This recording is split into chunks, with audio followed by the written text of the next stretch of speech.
salvation due to Jacob's troubles, by mercy or the law. And our brother Yamin will read Psalms 65 and Psalms 86 for us all. Again, the presentation is called How Will Israel Receive Salvation During Jacob's Trouble, by mercy or the law? You got the flow, brother. When you're ready, just go ahead and start.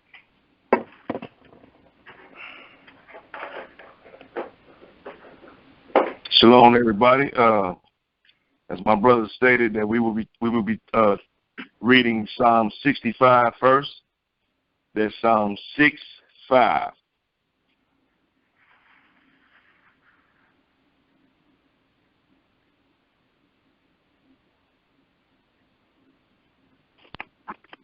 And it reads, Praise waiteth for thee, O Elohim, in Sion, and unto thee shall the vow be performed. O thou that hearest prayer, unto thee shall all flesh come. Iniquities prevail against me. As for our transgressions, thou shalt purge them away. Blessed is the man whom thou choosest, and causest to approach unto thee, that he may dwell in thy courts. We shall be satisfied with the goodness of thy house, even of thy holy temple. By terrible things in righteousness wilt thou answer us, O Elohim of our salvation, who art the confidence of all the ends of the earth, and of them that are afar off upon the sea, which by his strength setteth fast the mountains, being girded with power, which stilleth the noise of the seas, the noise of their waves, and the tumult of the people. They also that dwell in the uttermost parts are afraid at thy tokens. Thou makest the outgoings of the morning and evening to rejoice. Thou visitest the earth and waterest it. Thou greatly enrichest it with the river of Elohim, which is full of water. Thou preparest them corn when thou hast so provided for it. Thou waterest the ridges thereof abundantly. Thou settlest the furrows thereof. Thou makest it soft with showers. Thou blessest the springing thereof. Thou crownest the year with thy goodness, and thy paths drop fatness. They drop upon the pastures of the wilderness, and the little hills rejoice on every side. The pastures are clouded with flocks. The valleys also are covered over with corn. They shoot out for joy. They also sing. Hallelujah! Hallelujah. I would like everyone to turn to Psalms 86, please. That's Psalms 8:6.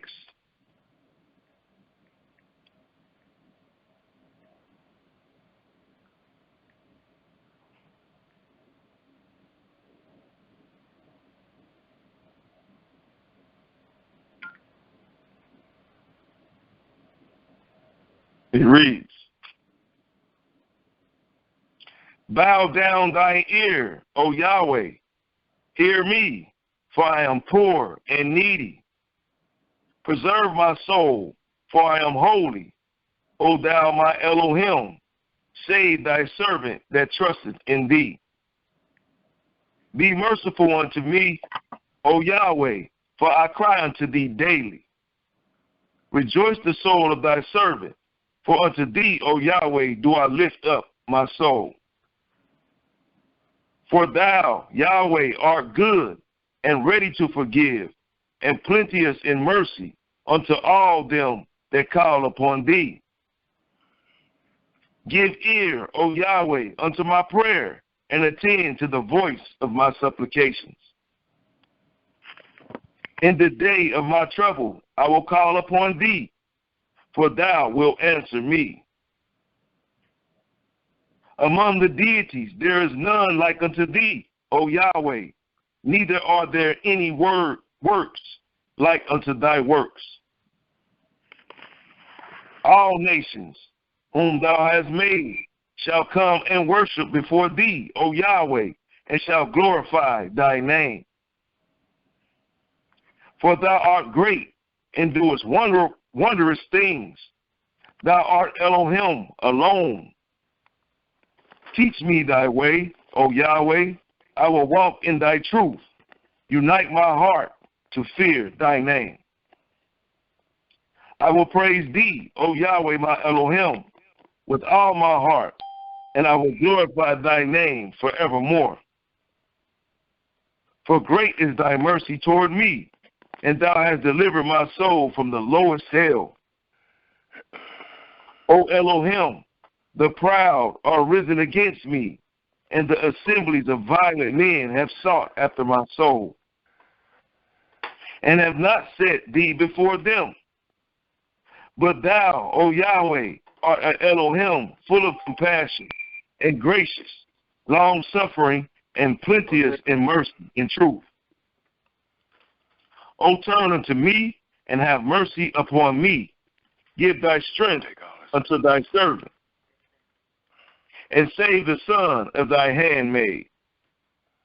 Shew me a token for good, that they which hate me may see it, and be ashamed, because thou, Yahweh, hast hope in me, and comforted me. Hallelujah! Hallelujah! Hallelujah! Hallelujah. And Shalom, Israel.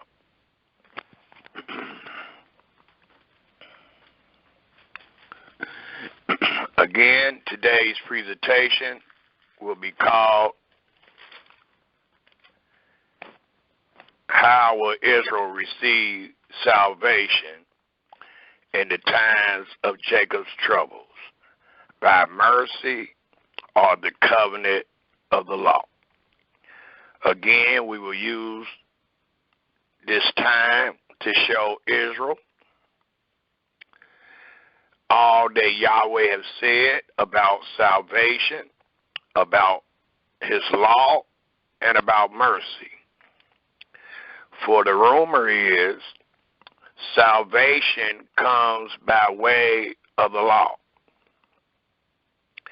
And if that is true, Israel is doomed, because the covenant of the law is broken.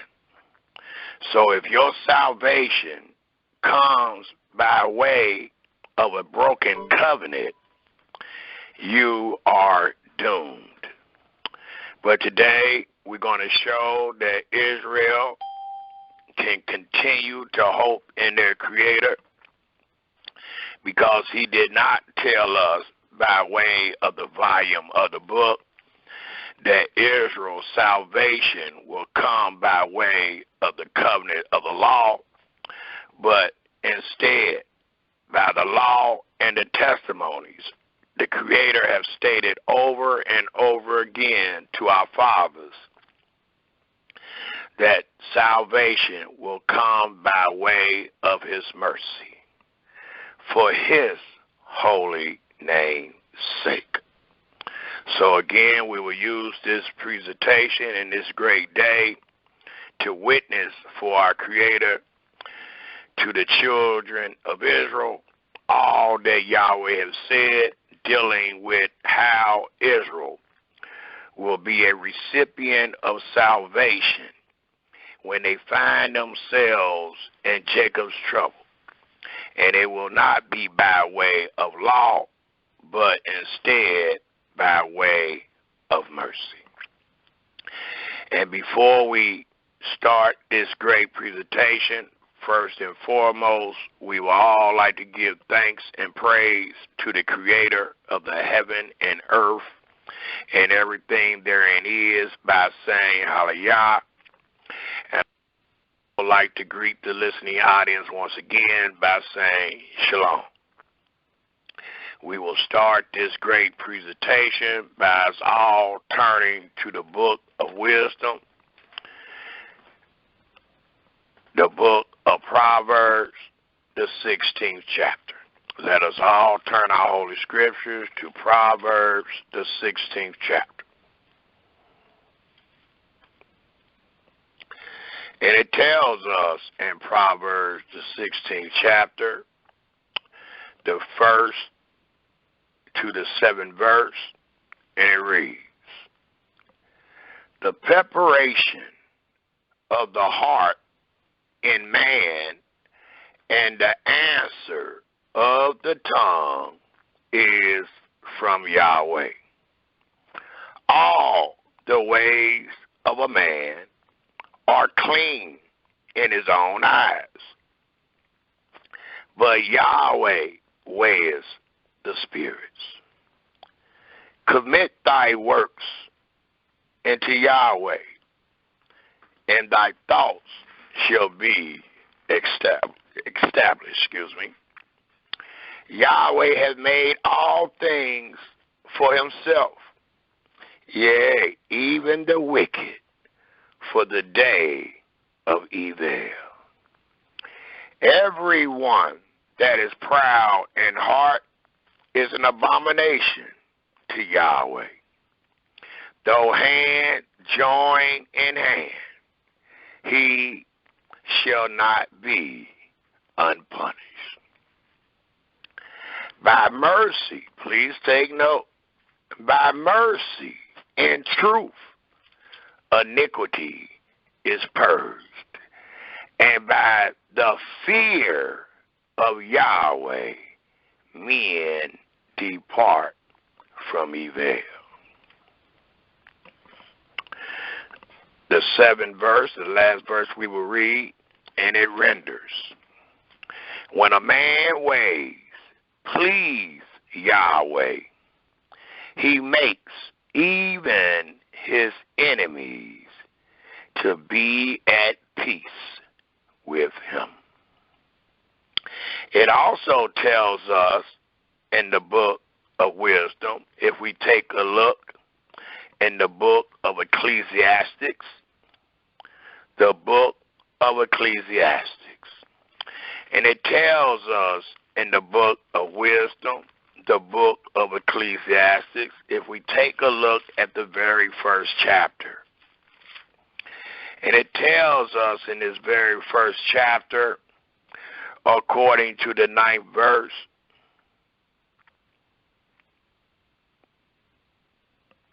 the thing that had been, it is that which shall be, and that which is done is that which shall be done. And there is no new thing under the sun. And in our witnessing today, showing Israel how they will become a recipient of salvation, we must use the law and the testimonies. And the testimonies will allow us to know that which is done and that which has been done. And it will allow us to know, dealing with this subject of salvation, that there is no new thing under the sun.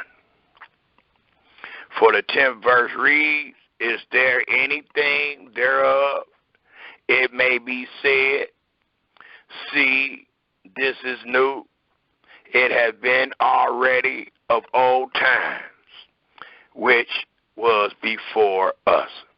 So all we have today is our Holy Scriptures, and we have the testimonies how our Creator saved and showed salvation to our fathers. And each and every time, it has came by way of our Creator's mercy. It has came by way of our Creator's loving kindness. It has came by way of our Creator righteousness and His judgments. So we will use that which Yahweh have already revealed, and the Almighty told us in the book of Isaiah that He have revealed to our fathers the end to the beginning. So there's nothing new. And how we will be a recipient of salvation is not new neither.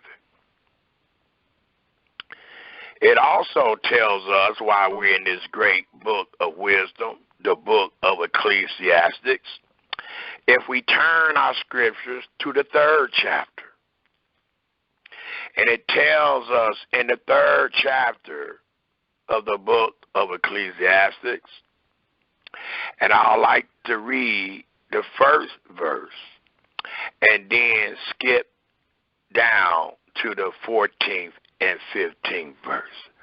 For according to Ecclesiastes, the 3rd chapter, the very 1st verse, wisdom tells us, to everything there is a season and a time to every purpose under the heaven. And there is. And in saying that, we have the season of the Passover and the Feast of Unleavened Bread coming upon us shortly. And it's ironic that we find ourselves in the enemy's land while the season of the Passover and the Feast of Unleavened Bread is coming upon us. And why I say it's ironic is because the Passover and the Feast of Unleavened Bread symbols freedom. It symbols salvation. It symbols that the Almighty has visited and that the Almighty has redeemed the children of Israel out of captivity.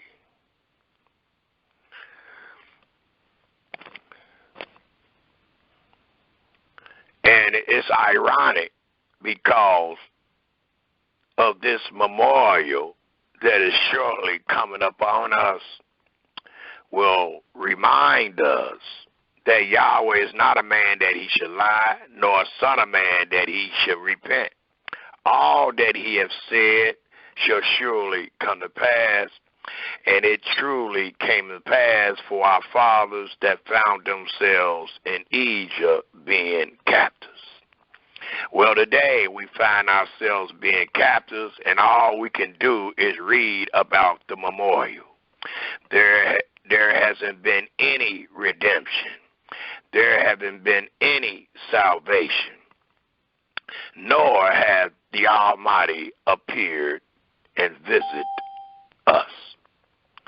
So it's very ironic that we teach that we can be saved out of Jacob's trouble by the covenant of the law while being a captive in your enemy's lands.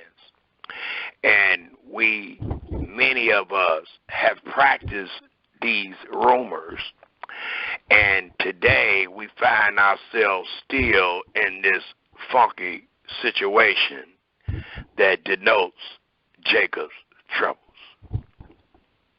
It tells us, Israel, in the book of Ecclesiastes, the 3rd chapter, the 14th and the 15th verse, and it reads, I know that whatsoever Elohim does,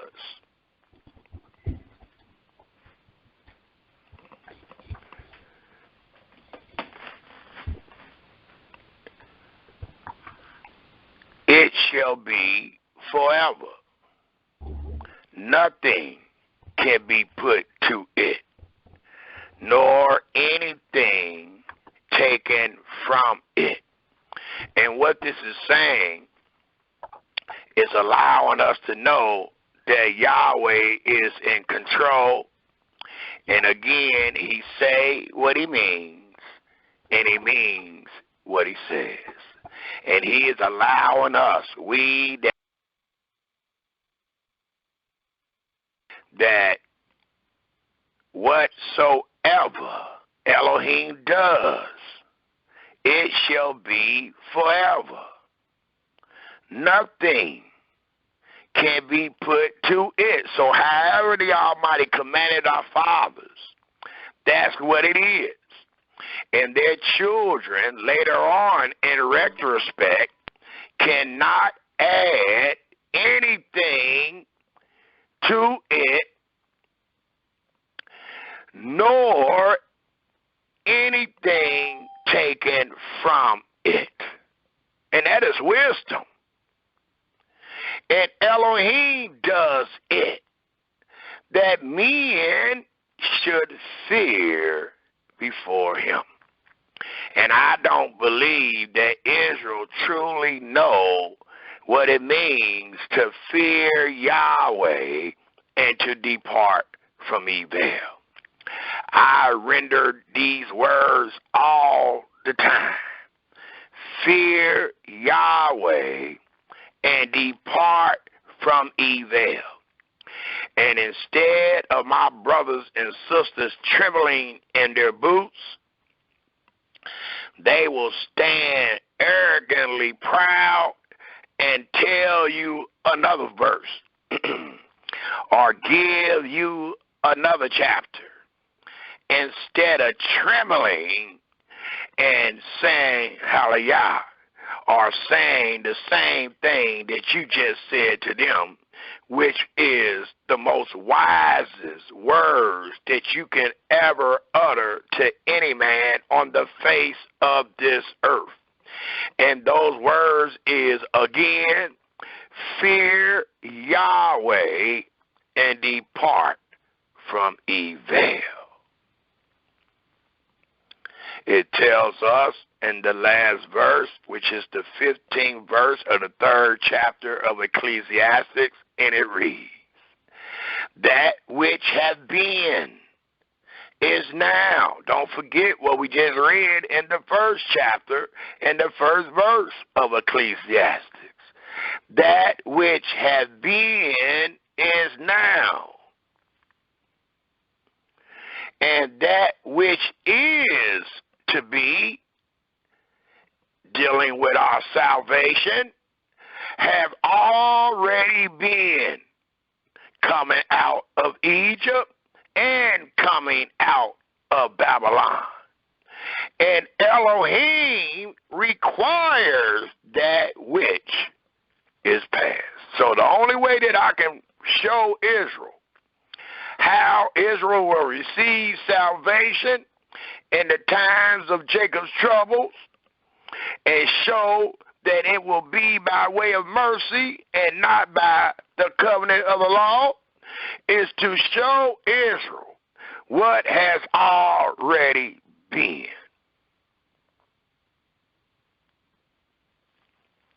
And we know, according to the book of Exodus, Israel was shown salvation, and you can find that truth in the 14th chapter of Exodus. And also we know, according to the book of Jeremiah, that the children of Israel, after the time was expired, Yahweh visited the children of Israel in Babylon and extended salvation into them. And that same salvation will be extended into us.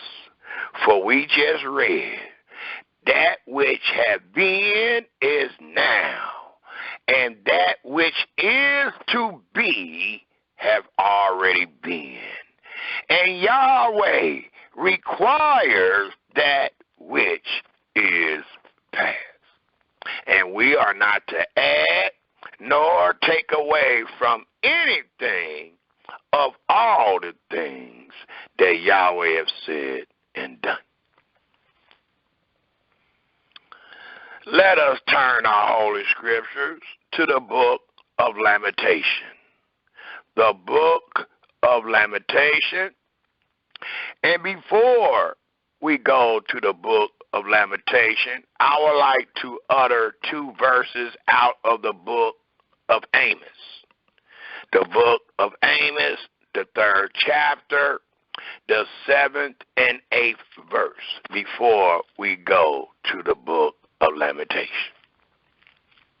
It tells us in the book of Lamentation, which is found right after the book of Jeremiah, and it tells us in the 3rd chapter, if we all turn there, please. And it allows us to know that we should have hope, as our fathers had hope in their Creator, that after they are punished, they will be saved out of it. And that saving represent none other than the salvation that Yahweh have uttered toward the house of Israel and the house of Yehudah. And it tells us, if we start reading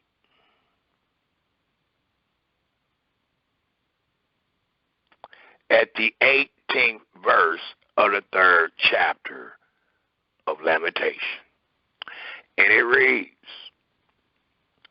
"And I said, my strength and my hope is perished from Yahweh, remembering my affliction and my misery, the wormwood and the gall.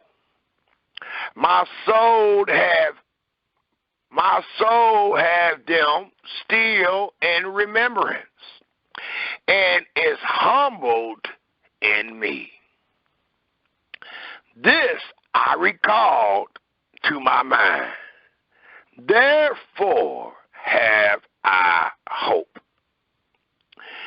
It is of Yahweh's mercy that we are not consumed, because his compassion faileth not. They are new every morning, his compassion and his mercies. Great is thy faithfulness. Yahweh is my portion, said my soul. Therefore will I hope in him. Yahweh is good unto them that wait for him." And what is it that we're waiting for? To be saved out of Jacob's troubles. To the soul that seek him. It is good that a man should both hope and quietly wait for the salvation of Yahweh. And please take note. It reads again in the 26th verse of the 3rd chapter of Lamentation. It is good, not bad, not rebellious. It is good that a man should both hope and quietly wait for the salvation of Yahweh. And that is not the law. That is not how Yahweh said we will be a recipient of salvation by the law, to hope and wait, but instead to obey and do all. That was your righteousness when it came to the law, doing all, hearkening and doing all that Yahweh has said was our Father's righteousness. Not so when it's dealing with the salvation of Israel while they are under Jacob's troubles. For that hope was truly on the loving kindness and the mercy and the long suffering of our Creator. Thus it reads one more time in the 26th verse, it is good, Israel, that a man should both hope and quietly wait for the salvation of Yahweh. It is good for a man that he bear the yoke of his youth. He sitteth alone and keep silence, because he had borne or carried it upon him. He putteth his mouth in the dust. If so be, there may be hope.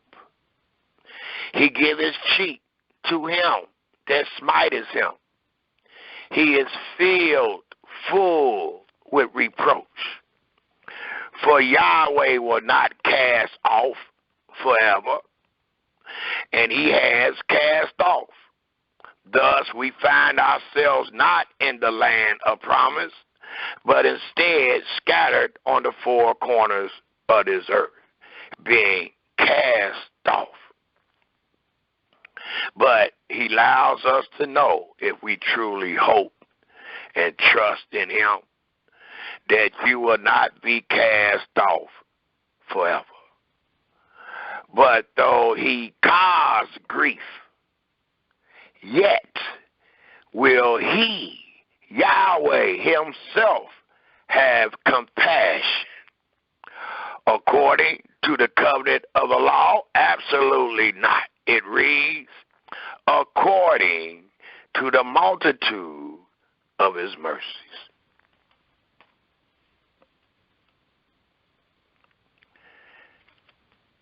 It says,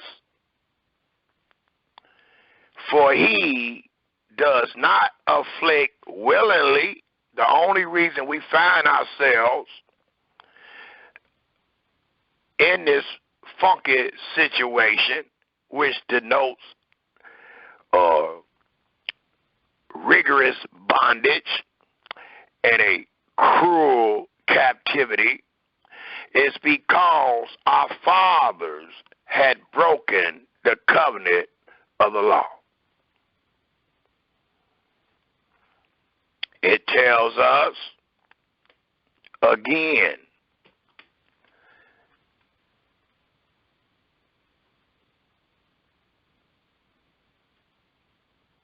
in the 33rd verse of of Lamentation, the 3rd chapter, the 33rd verse, for he does not afflict willingly, nor grieve the children of man, to crush under his feet all the prisoners of the earth, to turn aside the right of a man before the face of the Most High, to subvert a man in his cause, Yahweh approveth not.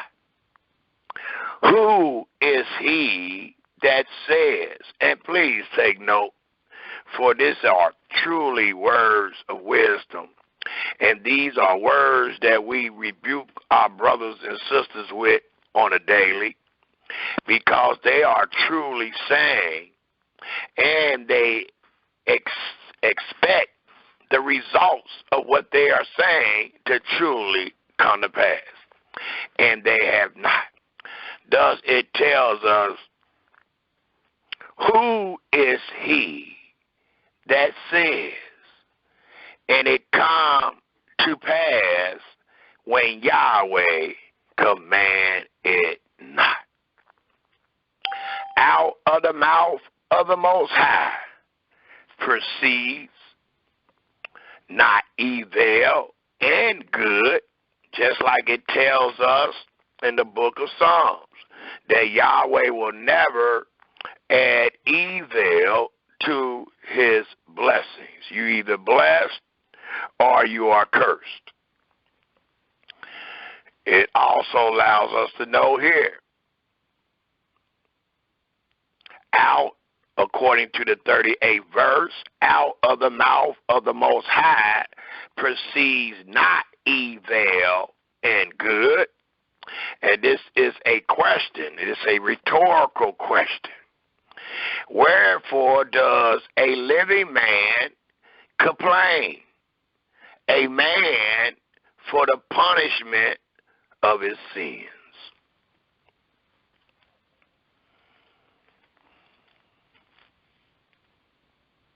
Let us, Israel, even this day, let us search and try our ways and turn again to Yahweh. Let us lift up our heart with our hands into Elohim in the heavens. We have transgressed and have rebelled. So when our fathers finally admit that they were wrong and they needed the Most High, they wanted to search and seek Yahweh because they found themselves in Jacob's troubles. And it reads, again in the 42nd verse, we have transgressed and have rebelled. Thou hast not pardoned. Thou hast covered with anger and prosecuted us. Thou hast slain, thou hast not pitied, even to this day.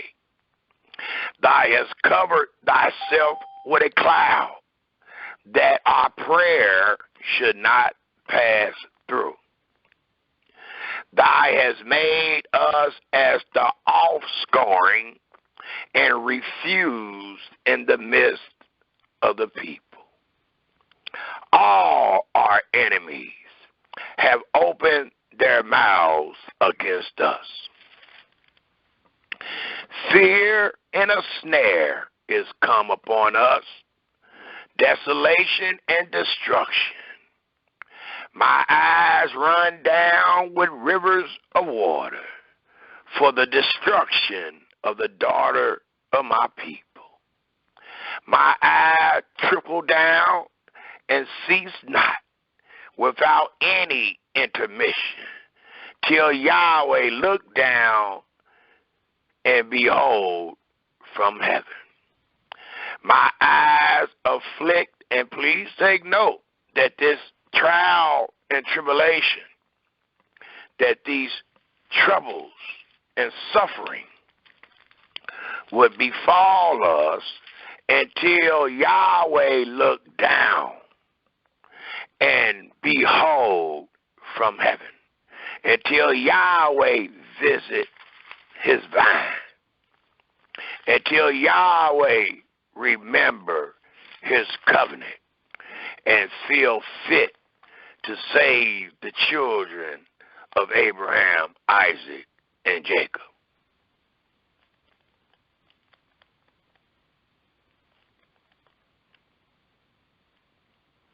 It also tells us, my eyes affect my heart because of all the daughters of my city. My enemies chase me sore like a bird without cause. They have cut off my life in the dungeon and cast a stone upon me. Waters flow over my head. Then I said, I am cut off. I called upon thy name, O Yahweh, out of the low dungeon. Thou hast heard my voice. Hide not thy ear at my breathing, at my cry. Thou drawest near in the day that I called upon thee. Thou said, fear not. O Master, thou hast pleaded the cause of my soul. Thou hast redeemed my life. Yahweh, thou hast seen my wrong. Judge thy my cause. Thou hast seen all their vengeance and all their indignations against me. Thou hast heard their reproach, Yahweh, and all their indignations against me. The lips of those that rose up against me and their device against me all the day. Behold, their sitting down and their rising up, I am their music. Render unto them a recompense, Yahweh, according to the work of their hands. Give them sorrow of heart, thy curse into them. Prosecute and destroy them in anger from under the heaven of Yahweh. So this lamentation is allowing us to know the situation that our fathers found themselves in because of disobedience, because they forsook and abhorred the words of Yahweh, to where they had broken the covenant of the law.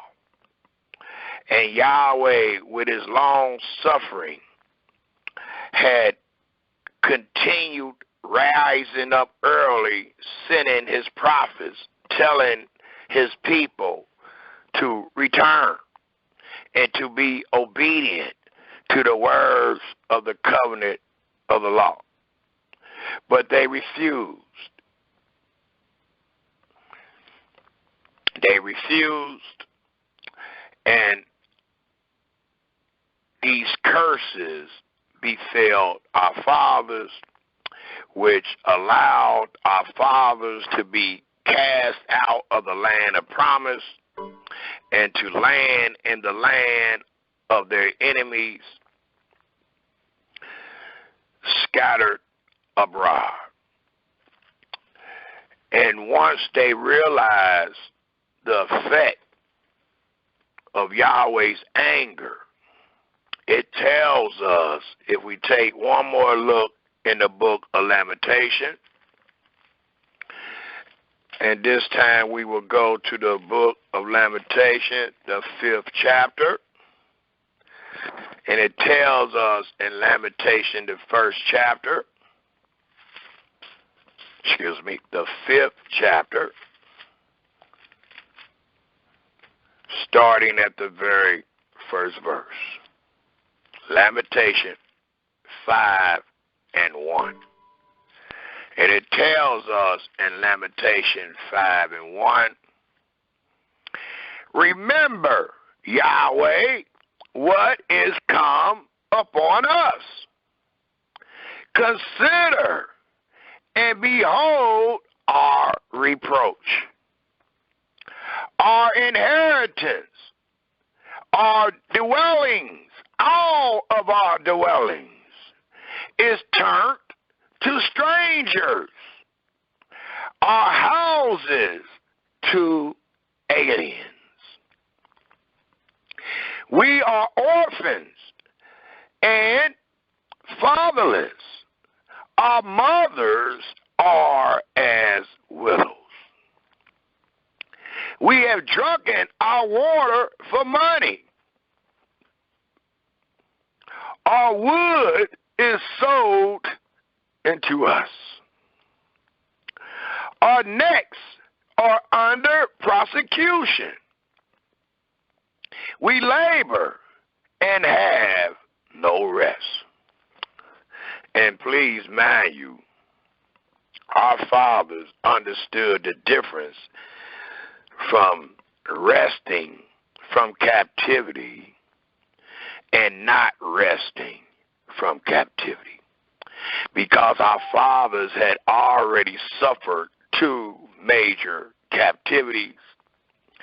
And each time when they came out of those captivities, they were ready and able to rest. And they were allowed to rest under the day that Yahweh gave them to rest, which was his rest day, which represented the seventh day, which was called the Sabbath. And the Almighty told us, under the covenant of the law, when we get in our land and we have strangers among us, make sure we allow them to rest under Yahweh's rest, because you was a stranger in Egypt and you did not rest. So it allows us to know that the Sabbath was a special rest, and it was a rest that Yahweh have designated and made known only to the children of Israel, according to your holy scriptures. And that is the rest of all rests. So when we read this 5th verse, our necks are under prosecution. We labor and have no rest. The command was to labor for 6 days. The 7th day, thy shall rest, your children shall rest, your animals shall rest, your bondsman shall rest, your bondmaid shall rest, and the stranger that is among you in your inheritance, and all your dwellings should rest as well as thine. It tells us in the 6th verse, we have given the hand to the Egyptians and to the Assyrians to be satisfied with bread. Our fathers have sinned. Our fathers have eaten the sour grape and are not. They're dead. They are gone. And we, the children, have borne or carried their iniquities. Servants have ruled over us. There is none that does deliver us out of their hand, because you need to be saved. And there's only one that can save us. The Creator that scattered us said he alone will be the one that gathered us.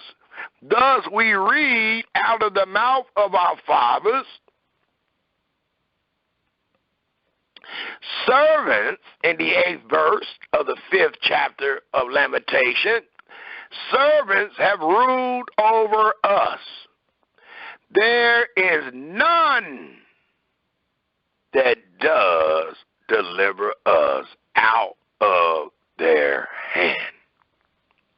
We got our bread with the pearls of our lives because of the sword of the wilderness.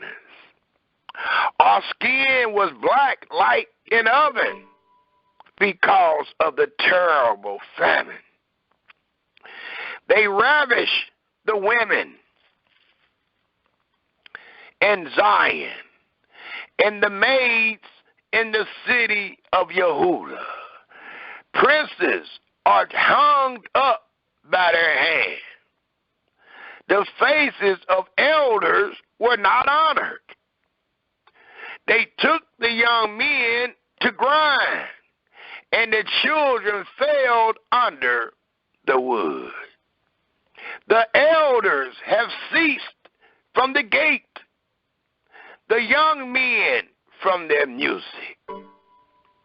The joy of our heart is ceased. Our dance is turned into mourning. The crown is fallen from our head. woe or damned into us that we have sinned. For this our heart is faint. For these things our eyes are dim. Because of the mountain of Zion, which is desolate, the foxes walketh upon it. Thy Yahweh remains forever. Thy throne from generation to generation. Wherefore dost thou forget us forever, and forsake us so long time? Turn thy us into thee. Please take note of the request. Please acknowledge how our fathers found themselves in Jacob's trouble with no strength. Thus it reads, turn thy us into thee, O Yahweh, and we shall be turned. Renew our days as of old. But thou hast utterly rejected us. Thou art very wroth against us. And this rejection and this wrothness denoted that Yahweh's hand was stretched out still against the seed of Abraham, Isaac, and Jacob, because they did nothing of all the things that Yahweh commanded them to do in the land of promise. So we see what denoted Jacob's troubles. And it denoted that Jacob had broken the covenant of the law and had made their Creator angry at them, and he hastened the punishment of his judgment upon them. Thus they found themselves in trouble. And today we're going to show how they will be a recipient of salvation to get out of this trouble. And before we jump right into it, let us turn our scriptures to Psalm 78 right quick to give these words to the listening audience that they might have hope also in all that we bring forth this day. Because what we are bringing forth is not our own opinion, nor is it something that we got in our own heart, but instead it is brought by way of law and testimonies. It is brought by way of witnessing and confirming and acknowledging and believing every word. Thus, it tells us in Psalm 78, and I'll just like to read the first 7 verses, and it reads, give ear, O my people, to my law. Incline your ears to the words of my mouth. I will open my mouth in a parable. I will utter dark sayings of old, which we have heard and known, and our fathers have told us. We will not hide them from their children, and that's why we have in this great presentation today to continue to reveal the truth of the matter dealing with salvation. We will not hide them from their children, showing to the generation to come the praises of Yahweh. And I see brothers and sisters all the time talking about let Yahweh live, let Yahweh be magnified. They love showing different chapters and verses. But I notice many of our brothers and sisters that does those things, and they truly believe that they are praising Yahweh, what they don't understand is that they are not praising him with understanding. For it told us in Psalms 47, verse 7, that one was to praise Yahweh with understanding. You're praising the Holy One. You're praising the Creator of the heaven and earth and everything therein is. So you don't want to praise him with fright lips, but instead you want to praise him with understanding. Thus it tells us, again in the second verse, in the fourth verse, we will not hide them from their children, showing to the generation to come the praises of Yahweh and his strength and his wonderful works that he have done. And that's what the witness supposed to witness. You're supposed to witness all that he have said and all that he have done. And you will not be in error. You will not be in darkness, but instead your light should continue to shine more and more into the perfect day. If you are showing Israel his praises with understanding, his strength, and his wonderful works that he alone have done. For he established a testimony in Jacob and appointed a law in Israel, which he commanded our fathers, that they should make them known to their children.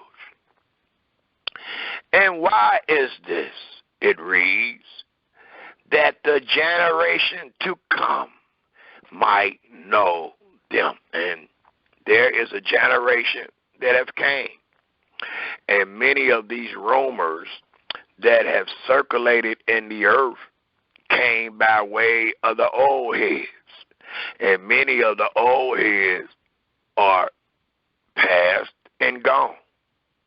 But the generations have continued to rise up. And this truth is for those generations. Even though all the generations was to teach this truth, we find that all the generations did not. If it was by way of disobedience or by way of lack of knowledge, they still did not. Many of us in many generations was under the rumor that Israel will be saved by keeping the covenant of the law.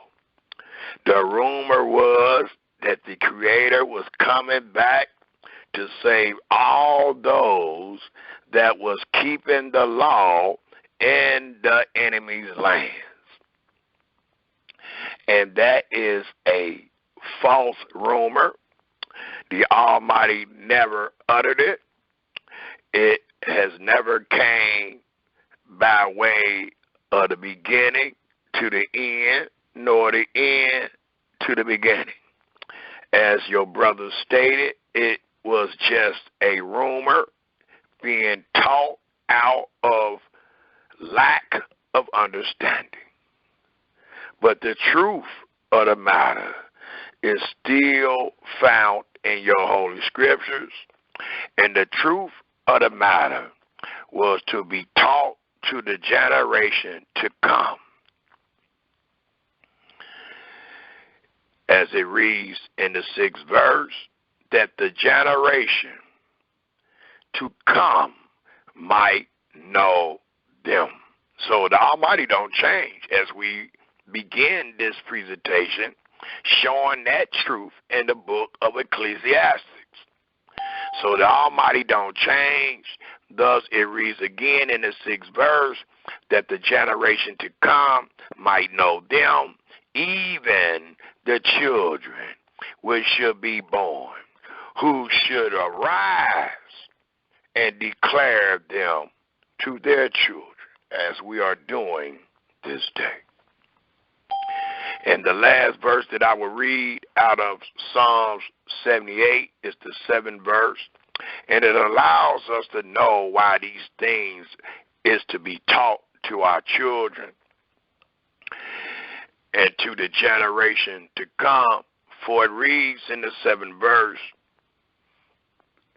that they, the generation that comes, might set their hope, their wish, their desire in Yahweh, and not forget the works of Elohim, but keep his commandments. So I just wanted to reveal these words out of the Psalms to let us know that all is not lost, that there is hope for those that fear Yahweh and depart from evil. And that hope represent the truth that the laws and the testimonies reveal to anyone that reads them. And that truth is Yahweh require that which is past. And we today is revealing that which has passed and that which will come again. Let us turn our scriptures to the book of Jeremiah, the very first chapter, Jeremiah 1. And it tells us in Jeremiah 1,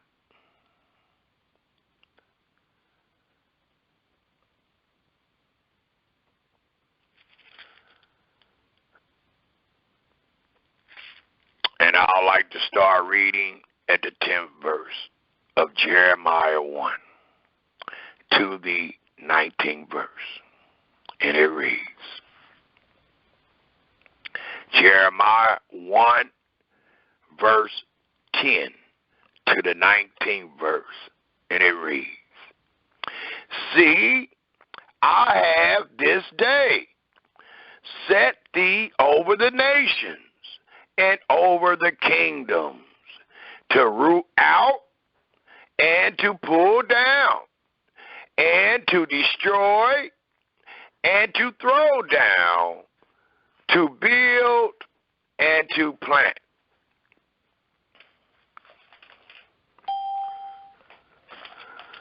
Moreover, one second. Moreover, the word of Yahweh came unto me, saying, Jeremiah, what seest thou? And I said, I see a rod of an almond tree. Then said Yahweh to me, Thou hast well seen, for I will hasten my word to perform it. And he did upon our fathers. Even though these curses that was told to our fathers in the wilderness did not befall our fathers for hundreds of years, Once the people made Yahweh so angry that they brought forth his wrath, the Almighty allows us to know that he hasn't the punishment of the judgment upon our fathers. And it reads, "And the word of Yahweh," the 13th verse of the first chapter of Jeremiah, "the word of Yahweh came unto me the second time, saying, What seest thou? And I said, I see a seething pot, or a boiling pot, and the face thereof is toward the north. Then Yahweh said unto me, Out of the north an evil shall break forth upon all the inhabitants of the land.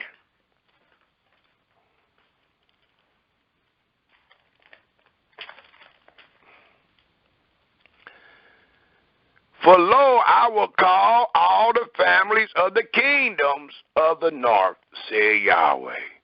And they shall come, and they shall set everyone his throne at the entering of the gates of Jerusalem, and against all the walls thereof round about, and against all the cities of Yehuda. And I will utter my judgments against them, touching all their wickedness, who have forsaken me. And when we break the covenant of the law, you have truly forsaken Yahweh. It says, and have burnt incense into other gods, and worship the works of their own hands. Thy therefore gird up thy lions, and arise, and speak unto them all that I command thee. Be not dismayed at their faces, lest I confound thee before them. And this is very, even though this is spoken to the great prophet Jeremiah, it still allows us to know what it took to be faithful, what it took to be a faithful prophet. You could not compromise with your brothers and sisters. No matter how slick they were, no matter how they spoke, you were not to compromise with your brother and sister. You were not to be a respected person toward your brother and sister. Nor was you to take away or add any word that your Creator has spoken when you spoke to your brother and sister. Thus it reads again in the 17th verse, Thy therefore gird up thy lions, and arise, and speak unto them all that I command thee. Be not dismayed at their faces. I don't care if the face represented love or hate. We were not to be a respect of person dealing with any of us. And it tells us why not. For it reads in the last sentence of the 17th verse, Be not dismayed at their faces, lest I confound thee before them. If you wasn't going to be bold as a lion with Yahweh's word and witnessing and confirming and acknowledging all that he has said and done, then the Almighty allowed us to know that you will be confounded before the people. You will be shown ashamed. You will be confounded. You will be breaking to pieces because you compromise, or because you could not utter the words of Yahweh bold as a lion. The 18th verse reads, for behold, I have made thee this day a defenced city, and an iron pillar, and brazen walls against the whole land. And the land it is talking about is your whole dwellings, all of your dwellings, your inheritance, the land of promise, the land that our fathers possessed. It tells us that he made him to be a defense city, and an iron pillar, and a brazen wall against the whole land, against the kings of Yehudah, against the princes thereof, against the priests thereof, and against the people of the land, the promised land, Israel. And they shall fight against thee, as many of them are fighting against us, even though we're not in the land, but we are still uttering all that Yahweh has said and done. And in uttering all that Yahweh has said and done, being strong and bold as a lion, our brothers and sisters have truly fought against us. And it tells us that according to this 19th verse, for it reads again in closing, and they shall fight against thee, but they should not prevail, for there is no words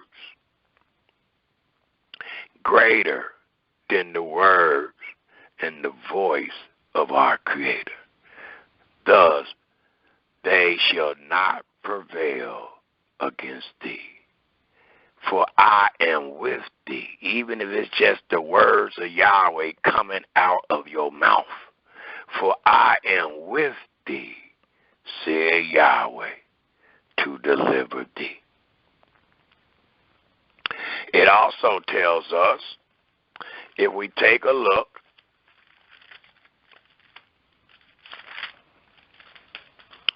at the 4th chapter of Jeremiah, the 4th chapter of Jeremiah, and it tells us in the 4th chapter of Jeremiah, and it reads, if we start reading at the very first verse, because these are the words that Jeremiah had to speak to the children of Israel, trying to have them to return before the punishment of the judgment fell upon them.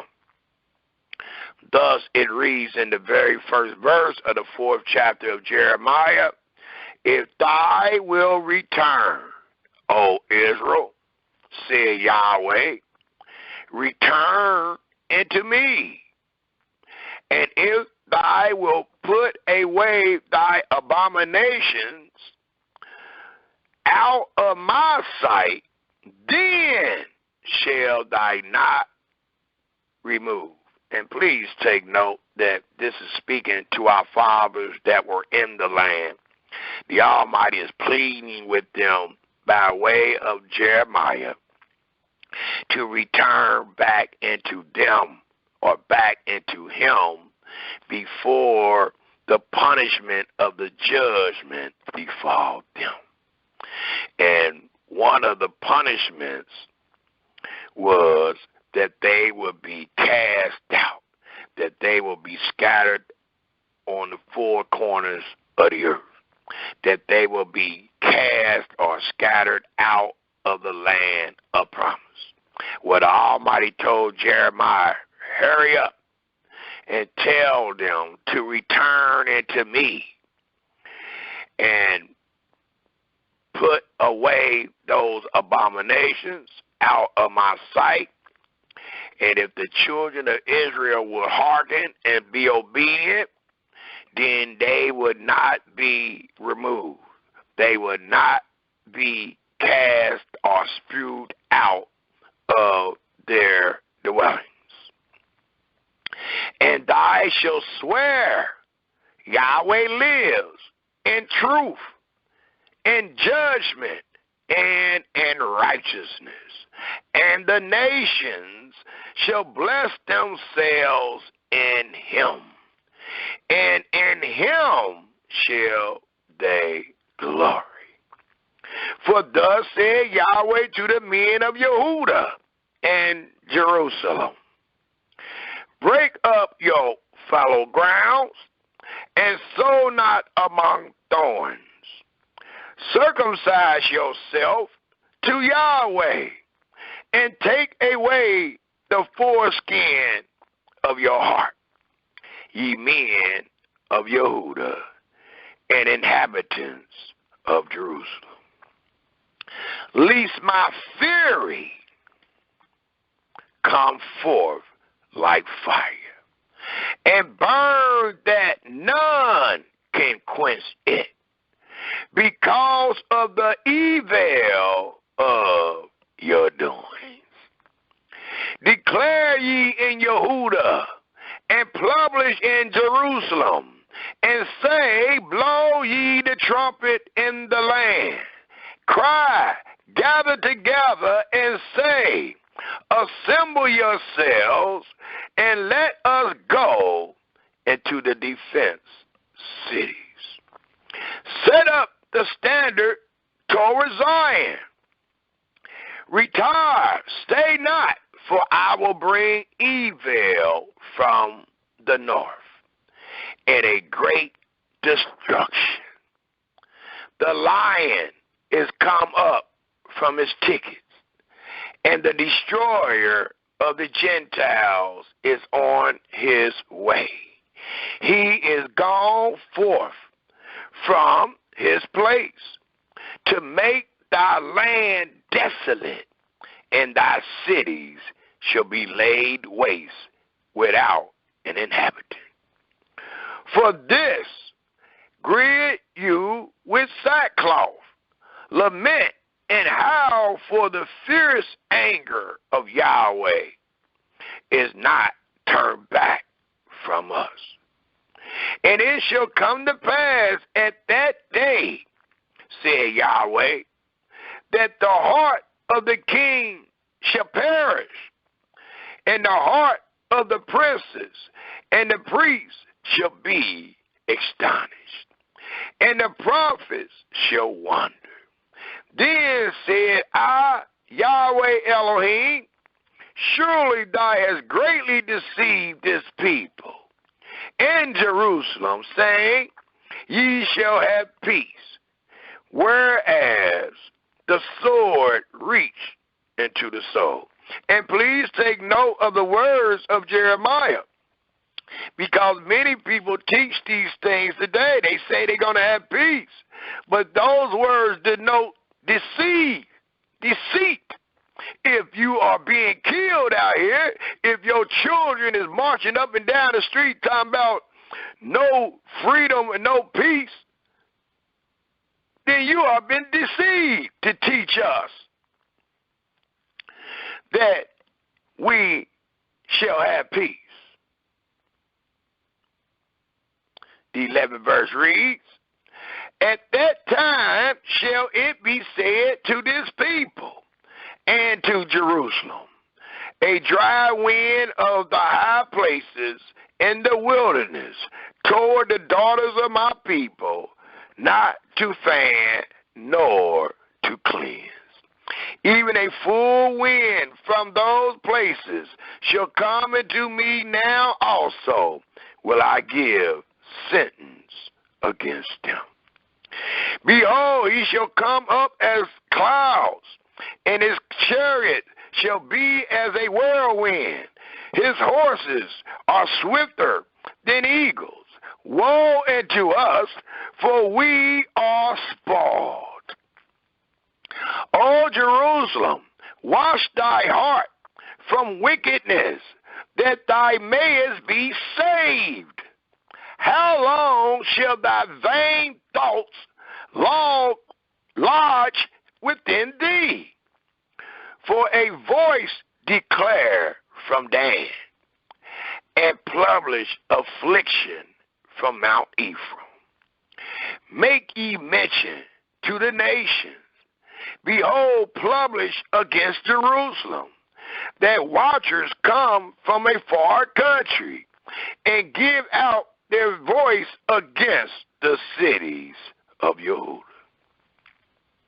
As keepers of a field are they against her round about, because she, Israel, have been rebellious against me, said Yahweh. Thy way and thy doings have procured these things into thee. This is thy wickedness, because it is bitter, because it reached into thy heart. My bowels, I am pained at my very heart. My heart makes a noise in me. I cannot hold my peace, because thou hast heard, O my soul, the sound of the trumpet, the alarm of war. Destruction upon destruction is cried, for the whole land is spoiled. Suddenly are my tents spoiled, and my curtains in a moment.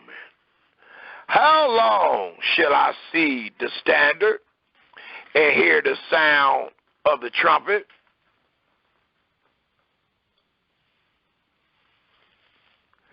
For my people is foolish. They have not known me.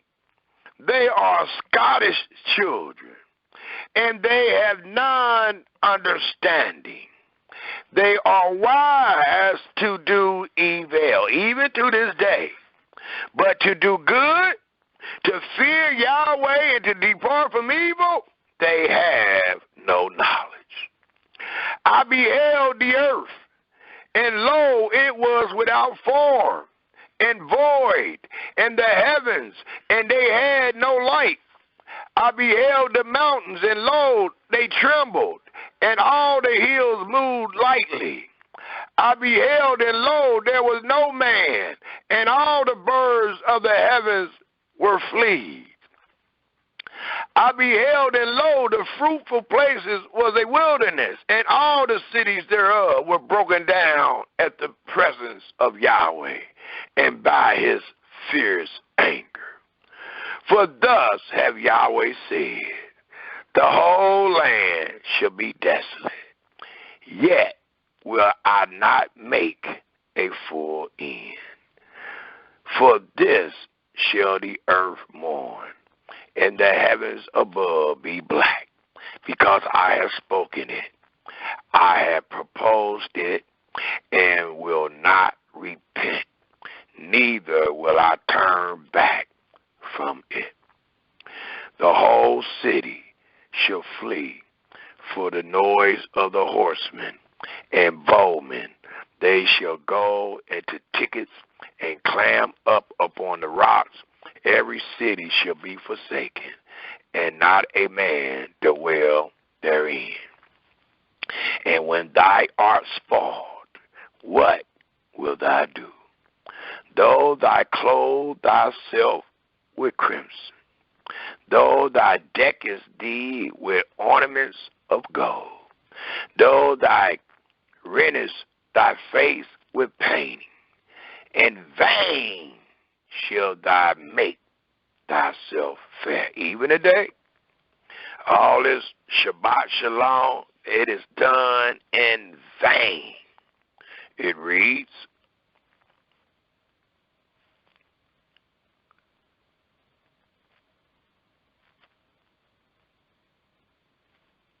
again in that latter part of the sentence of the 30th verse, it reads again, though thou rentest thy face with paintings, In vain shalt thou make thyself fair. Thy lovers will despise thee. They will seek thy life. For I have heard a voice as of a woman in travail, and the anguish as of her that bring forth her first child. The voice of the daughter of Zion, that bewails herself, that spreadeth her hands, saying, Woe, or damned is me now, for my soul is wearied because of murderers. So it allows us to know that the full effect of Jacob's trouble was about to befall our people. And if we continue to read the stories and the testimonies, we know that it befell them. The last story was about our fathers being in Babylon and among the north, and them being saved out of it, salvation being shown into them, where they was able to go back to the Holy Land, build the Holy Temple, and be back under the Holy Covenant of the law. But before that transpired, if we turn our scriptures to Jeremiah, the 30th chapter, we find that our fathers were under what is called Jacob's troubles. And today, we are using Jacob's troubles to prove that Israel will receive salvation by way of mercy and not the covenant of the law, to get out of Jacob's troubles. For it tells us in Jeremiah, the 30th chapter, we all turn there, please. And it tells us in Jeremiah, the 30th chapter, starting at the very first verse, and it reads, from the same prophet that we read in Jeremiah, the first chapter, that came by way of the belly to preach, to be over the nations, to root up, to throw down, and also to plant and build. For there is a season and time for everything under the sun.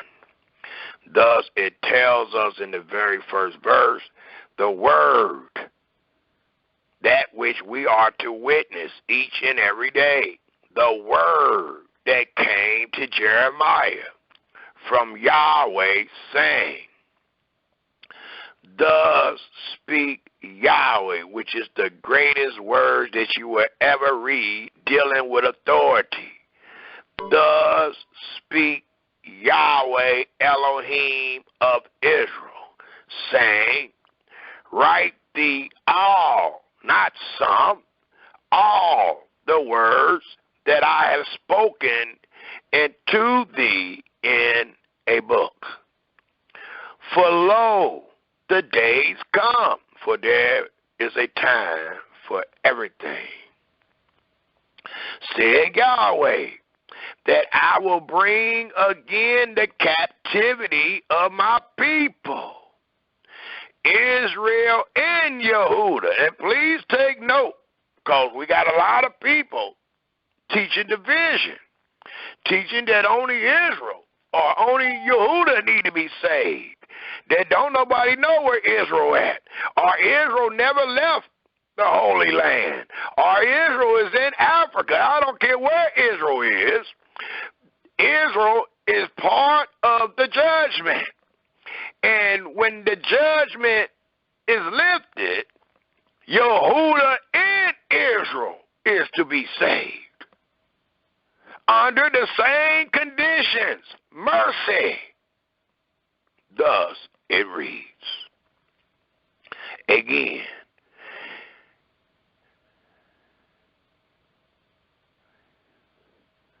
In the third verse, for lo, the days come, said Yahweh, that I will bring again the captivity of my people. Who is your people, Yahweh?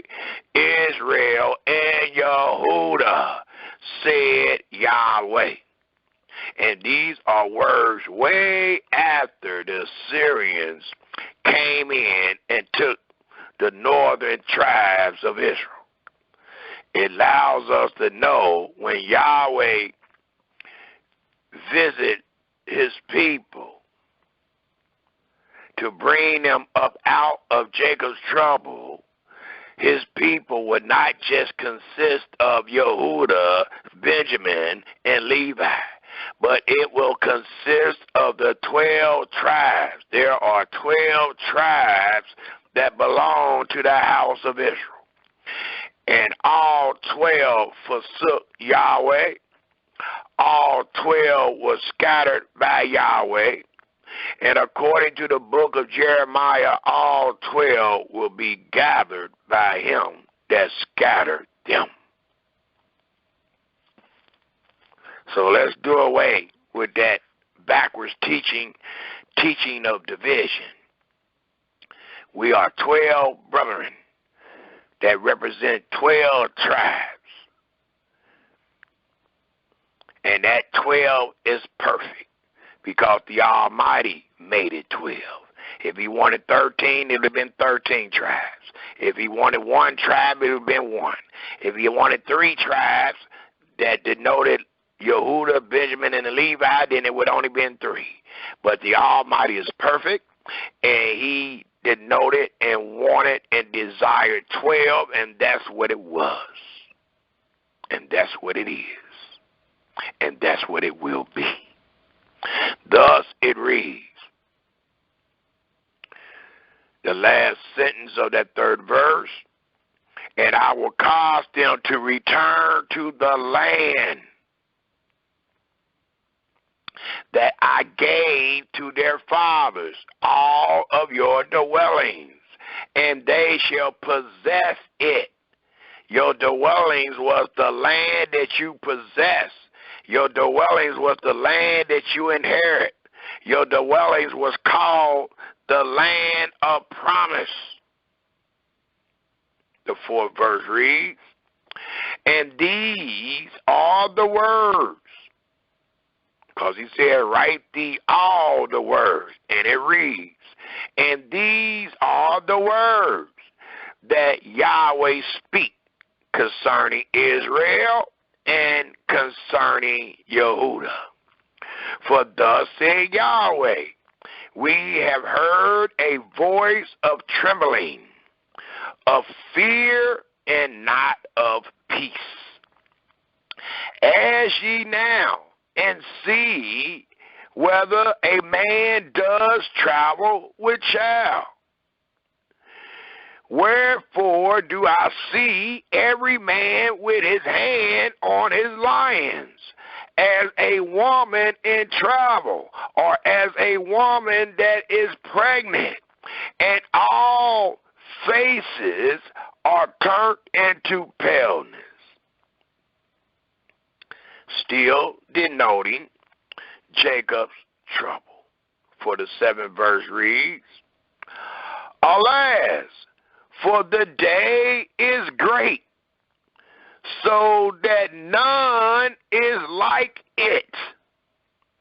It is Israel and Yehuda, even the time of Jacob's trouble. And we under it. And we know we under it because we find ourselves scattered on the 4 corners of this earth. We find ourselves in the enemy's land today, being servants and afflicted, needing to be saved out of it. Thus it tells us again in the 7th verse, alas, for that day is great, so that none is like it. It is Israel and Yehuda, even the time of Jacob's trouble. Jacob was named Israel, but he shall be saved out of it. And that saving represents none other than the salvation of your Creator. For it shall come to pass, for there is a time for everything under the sun. In that day, said Yahweh of hosts, that I will break his yoke and your yoke from off thy neck and off your minds, and will burst thy bonds, and strangers, the enemy, shall no more serve themselves of him. But they shall serve Yahweh their Elohim, and David their king, whom I will raise up into them. Therefore fear thy not, O my servant Jacob, said Yahweh, neither be dismayed, O Israel. For lo, I will save thee from afar, and thy seed from the land of their captivity. And Jacob shall return, and shall be in rest. Please take note when you're going to be in rest. Please take note, where did you return to be in rest? And please take note, why couldn't you be in rest and in quietness among the enemy? For it tells us, Israel, from the land of their captivity, the last sentence of the 10th verse, and Jacob shall return, and shall be in rest, and be quiet, and none shall make him afraid. For I am with thee, said Yahweh, to save thee, salvation, though I make a full end of all nations. Whether I have scattered thee, yet will I not make a full end of thee. And that is the hope that we read about in Psalm 78, verse 1 to 7, that they may have hope. It says, but I will correct thee in measure,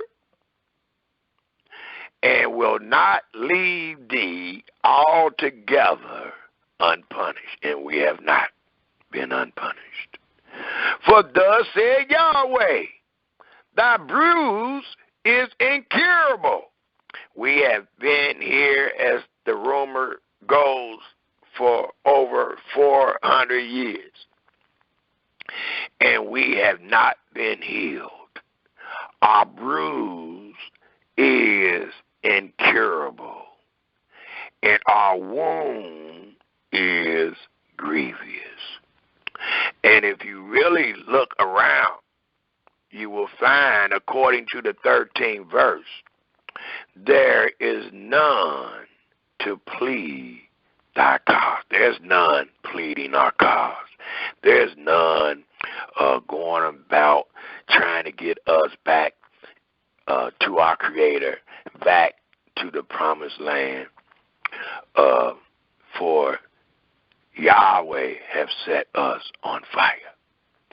For Yahweh is the enemy. It tells us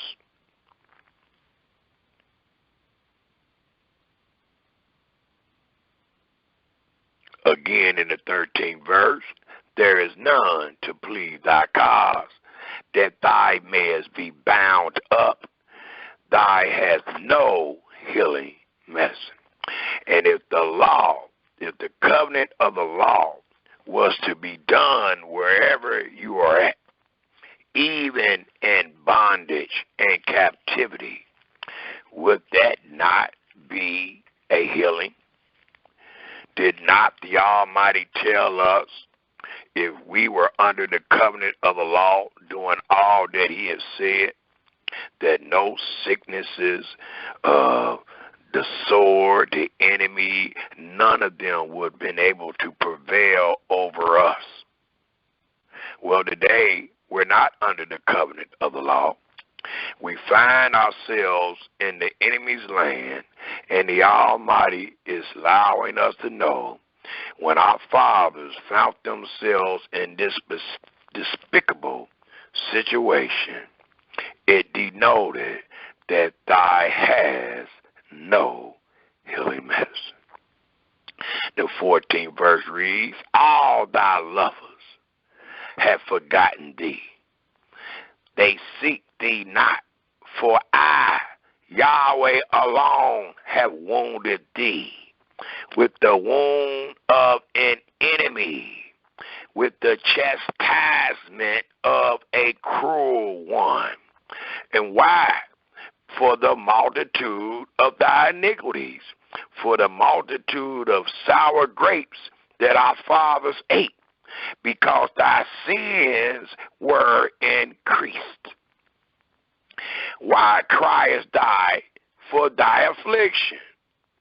Thy sorrow is incurable for the multitude of thy iniquity, because thy sins were increased. And it's talking about the sins of our fathers. Jeremiah is a perfect witness for this matter, because he was sent to them, and he knew the more he was sent to them, the more they increased in their evil doings. Thus it reads,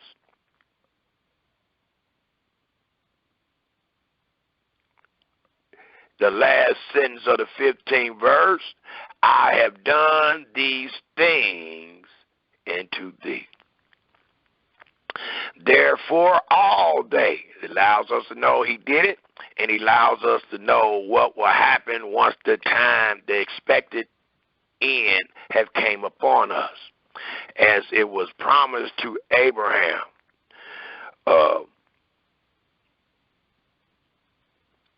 Those whom thy seed shall serve, I will judge them, and they shall leave from them with a great reward. So it allows us to know that after the punishment, the Almighty is always going to do to the enemy that he used against us what he promised Abraham. Thus it reads in the 16th verse, therefore all they that devour thee shall be devoured, and all thy adversaries, every one of them, shall go into captivity, and they that spoil thee shall be a spoil. And a great example of that is Babylon. Babylon spoiled the children of Israel, went in the temple and rampaged the temple and took all the valuable things that we use to worship and burnt sacrifices and things like that to our Creator. They spoiled it us. What the Almighty said, and they that spoil thee shall be a spoil. And we know that when the Almighty put the Persians on the Babylonians to render us freedom, they were spoiled. And all that they had took from Israel and from other nations, the Persians took from them. And the Persians took all that the Babylonians had took from us and gave those things of spoil back into us.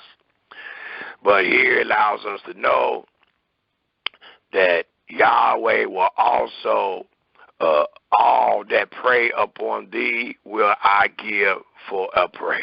So the Almighty allowed us to know that even though they preyed upon us, even though they treated us with cruel and unusual punishment, those things will also befall them. The 17th verse reads, for I will restore health health must be restored into us. For there is no medicine, there is no doctor that can heal us from the wrath of our Creator. For I will restore health into thee, and I will heal thee of thy wounds. Said who? Said Yahweh. Because they called thee an outcast, saying, this is Zion, who no man seeketh after. Thus said Yahweh, behold, I will bring again the captivity of Jacob's tents, and have what? Mercy upon his dwelling places. And the city, and where is his dwelling places? Are we not talking about Israel being brought back into the land? So where do his dwelling places denote? All of his dwellings.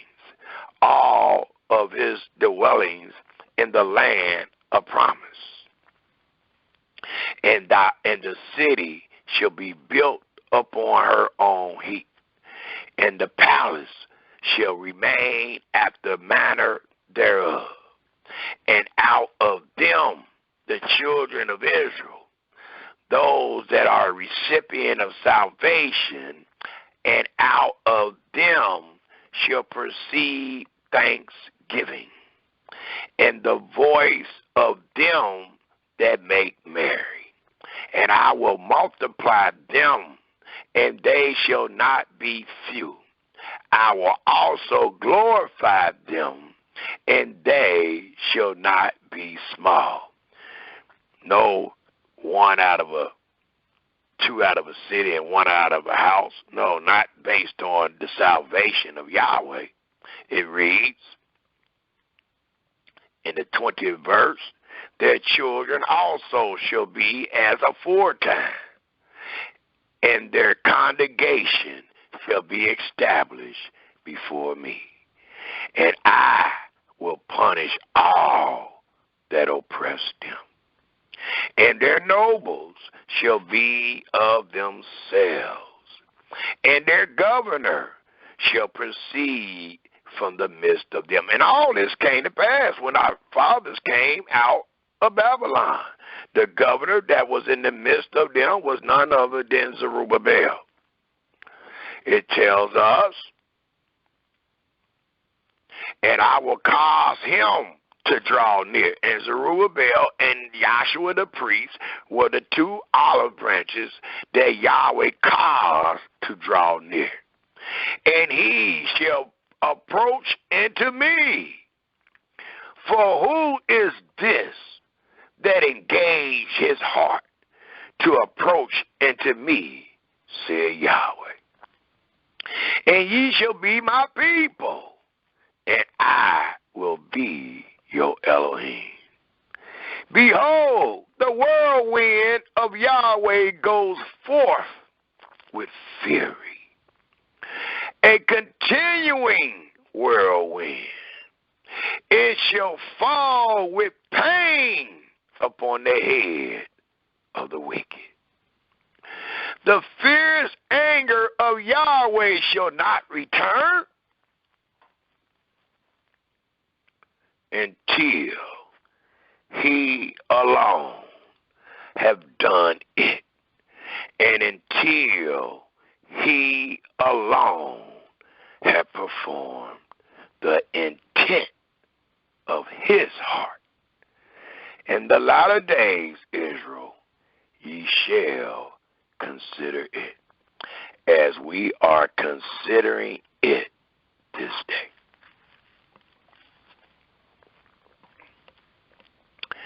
It also tells us, Israel, if we take a look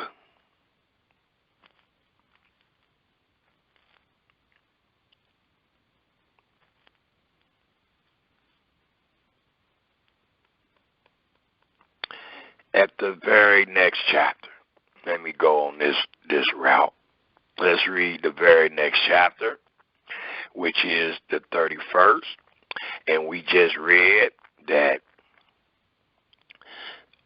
their nobles shall be of themselves, and their governors shall proceed from the midst of them, and I will cause him to draw near. Well, it also tells us in Jeremiah, the 31st chapter, the very first verse, and it reads, at the same time, said Yahweh, will I be the Elohim of all the families. Please take note. That way we can do away with that rumor that is being taught that there's only 3 tribes that's in captivity, or there's only 3 tribes that's in the north. And the scripture is just talking about Benjamin and Levi and Yehuda, where it really don't talk about Israel, because they went up into Assyria and have been lost, as many people teach, which is an error. For it tells us, and these words was after the northern kingdom of Israel was depopulated, and Israel found themselves in Assyria. These words are after that. And the hope that Yahweh wanted his people to have, it reads again in the 31st chapter of Jeremiah, the very first verse, and it reads, at the same time, said Yahweh, will I be the Elohim of all the families of Israel. No, not the Elohim of all the families of the earth, for that is not his concern based on Jacob's troubles. But I will be the Elohim of all the families of Israel, and they shall be my people. And there's a time for everything under the sun. And if that is true, today you are not denoted as Yahweh's people. The second verse reads, thus said Yahweh, the people which were left of the sword found grace in the wilderness. And grace is another great word for mercy. Even Israel, when I went to cause him to rest. Please take note of this word rest. And when Israel rested, even when their Creator was among them. And it shows that before he was among them, they did not rest. And again, Israel, the Sabbath denotes this rest.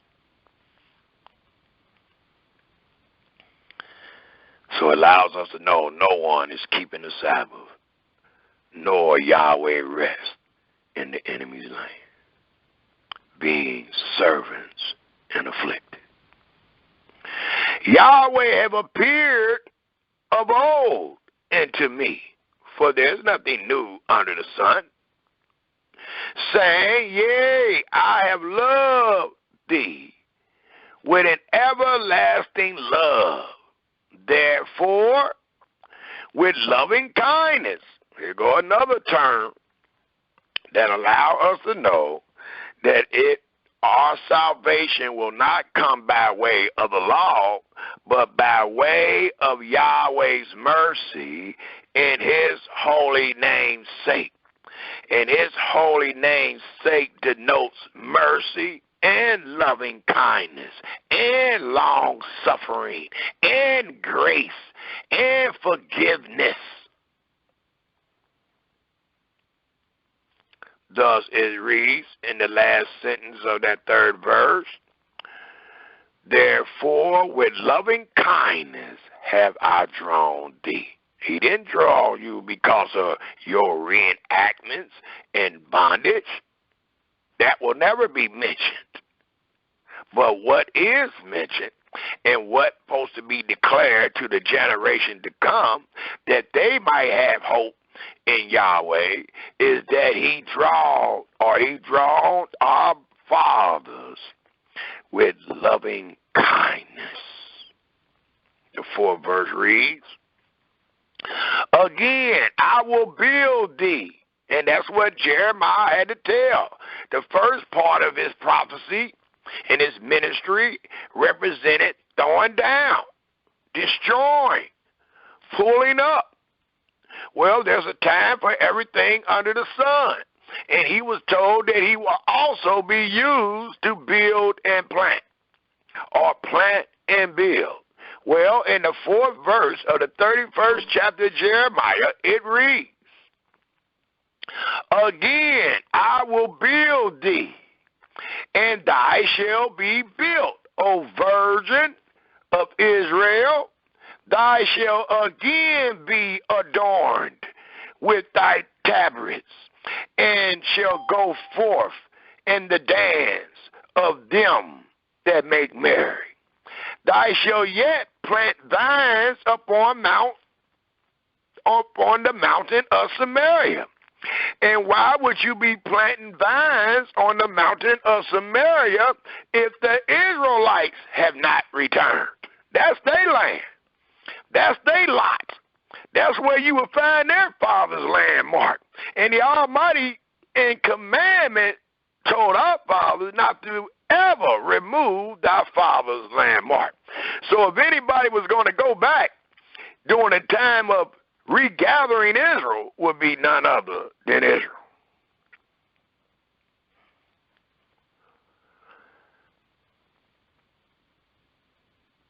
Thus it read one more time in the fifth verse, thou shalt yet plant vines upon the mountains of Samaria. The planters shall plant and shall eat them as common things. For there shall be a day that the watchmen upon Mount Ephraim, which is in the north, shall cry, arise ye, and let us go to Zion and to Yahweh our Elohim. For thus said Yahweh, sing with gladness for Jacob, and shout among the chiefs of the nations, and publish ye, praise ye, and say, Yahweh, save thy people. The remnant of Israel, and the remnant is just another word for those that are left. Behold, I will bring them from the north country, and gather them from the coasts of the earth, and with them the blind, for many of us are blind, and the lame, and the woman with child, and her that travel with child. Together a great company shall return tighter. They shall come with weeping, and with supplication will I lead them. I will cause them to walk by the rivers of waters in a straight way, wherein they shall not stumble. For I am, and this is another proof, that Israel will return with Yehuda, Benjamin, and Levi. For it reads in this great happy return, it reads, they shall, the 9th verse, they shall come with weeping, and with supplication will I lead them. I will cause them to walk by the rivers of water in a straight way, wherein they shall not stumble. For I am a father to Israel. And what?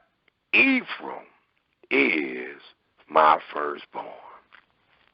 Hear the word of Yahweh, O ye nations, and declare it in the isles afar off, and say, he, singular, that scattered Israel will gather him. Well, let's stop, because I heard a rumor that somebody else going to save Israel and save the world.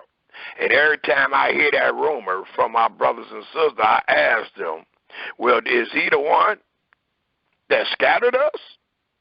And they say, oh, no, y'all was scattered way before this character. Man, he can never be the one that will gather us. Thus it reads one more time in the 10th verse of the 31st chapter of Jeremiah. Hear the word of Yahweh, not your brothers, not your sisters, not the books of idolatry, but hear the word of Yahweh, O ye nations, and declare it in the isles afar off, and say, he alone that scattered Israel will gather him and keep him as a shepherd does his flock.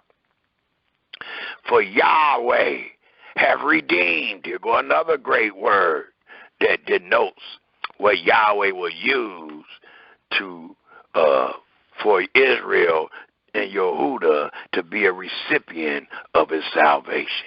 And that great word is redeemed. For Yahweh have redeemed Jacob and ransomed him. Well, the scripture tells us in Deuteronomy, the 28th chapter, the 68th verse, no one will be able to buy thee out of this curse, out of these trials and tribulations, out of Jacob's trouble. Well, there's one that can, and that one is none other than he that scattered thee. And he allowed us to know that's what he did. For it read again in 11th verse, for Yahweh have redeemed Jacob and ransomed, bought him back, him from the hand of him that was stronger than he. Therefore, they shall come and sing in the heights of Zion, and shall flow together to the goodness of Yahweh. For wheat, and for wine, and for oil, and for the young of the flock, and of the herd, and their soul shall be as a watered garden, and they shall not sorrow any more at all. Then shall the virgin rejoice in the dance, both young men and old together. For I will turn, please take note, for I will turn their mourning into joy, and will comfort them, and make them rejoice from their sorrow. And I will saturate the soul of the priests with fatness, and my people shall be satisfied with my goodness, said Yahweh.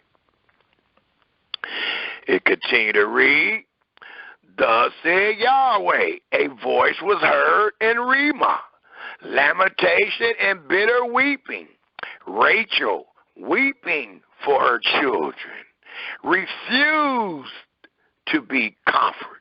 Not so with our brothers and sisters. They comfort because they think they're keeping the covenant of the law in their enemy's land and still being a recipient of hell. It reads,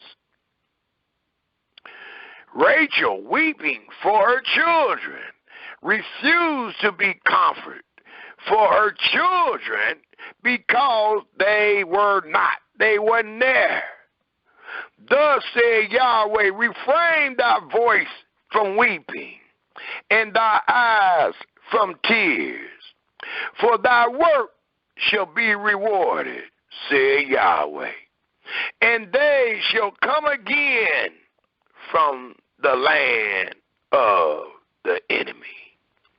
And there is hope in their end. If you teach them what Yahweh said and done, there is hope in thy end, said Yahweh. that thy children, you and I, shall come again to their own border, your own dwellings. I have surely heard Ephraim bemoan himself thus, as we are moaning this day. I was chastised as a bullock, unaccustomed to the yoke. Turn thy me, and I shall be turned, as we read in Lamentation 5. For thy art Yahweh, my Elohim. Surely, and please take note of these words, surely after, not before, but surely after that I was turned, I repented. And after that, for there is a time for everything, I was instructed. Well, hold on. According to the rumors of our brothers and sisters, you must have been instructed first. How else is you going to keep the covenant of the law in your enemy's land without being instructed? Well, according to these words of salvation, that is not the order. Again, it reads in the 19th verse, surely after that I was turned, I repented. It says something similar to this in the book of Ezekiel, the 36th chapter. It talks about how Yahweh will clean up Israel, put a new spirit in Israel, bring them back under the covenant of the law, bring them back into the land. And then it says that they will be ashamed, or they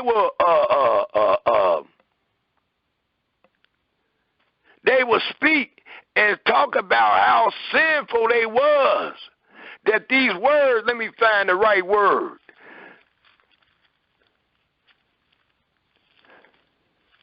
Find the right word right quick. Bear with me, Israel, because the word just slipped my mind. But it tells us, and it denotes what we just read. It denotes this 19th verse of Jeremiah 31.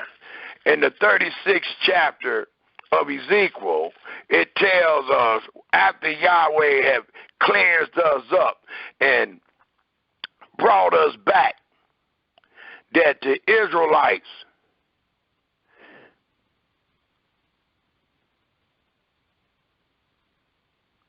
I think it might be right here in this 32nd verse. Not for your sake do I this, say Yahweh Elohim.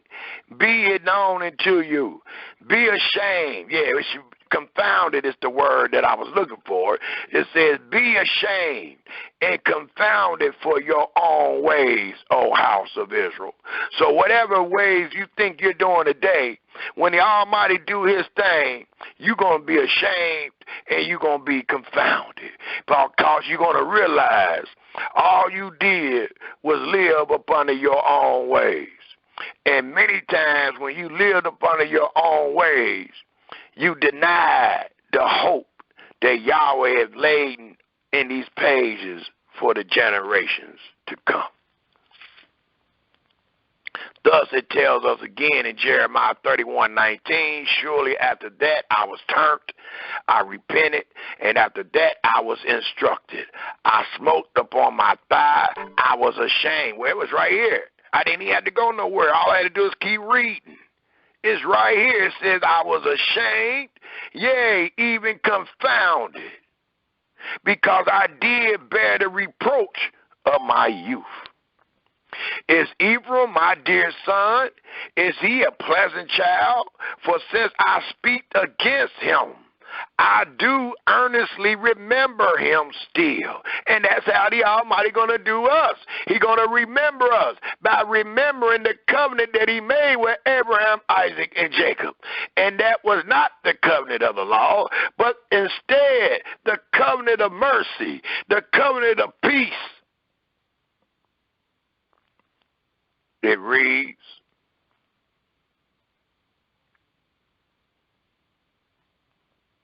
therefore my bowels have troubled for him. I will surely have mercy upon him, said Yahweh.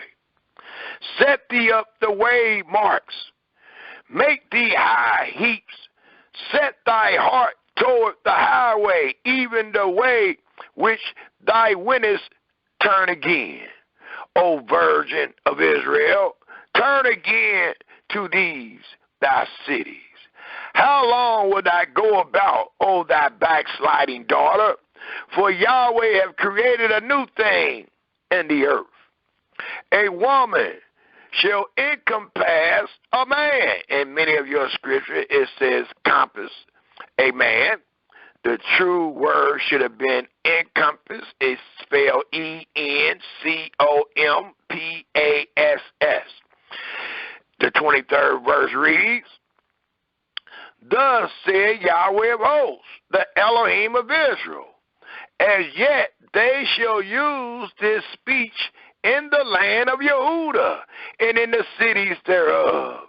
When will we use this speech, Yahweh? It reads, when I shall bring again the captivity.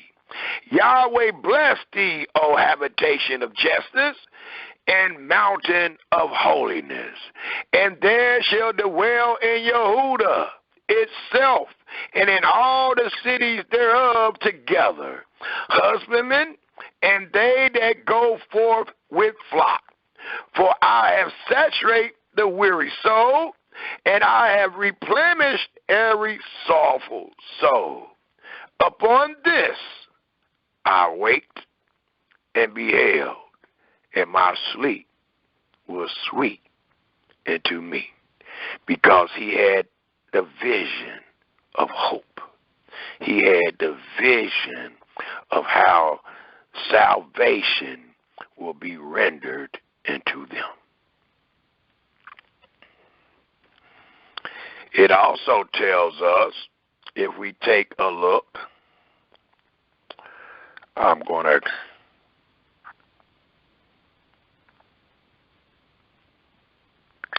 if we take a look, while we're still in Jeremiah, let's go back a few chapters. Let's go to Jeremiah 7. Jeremiah 7.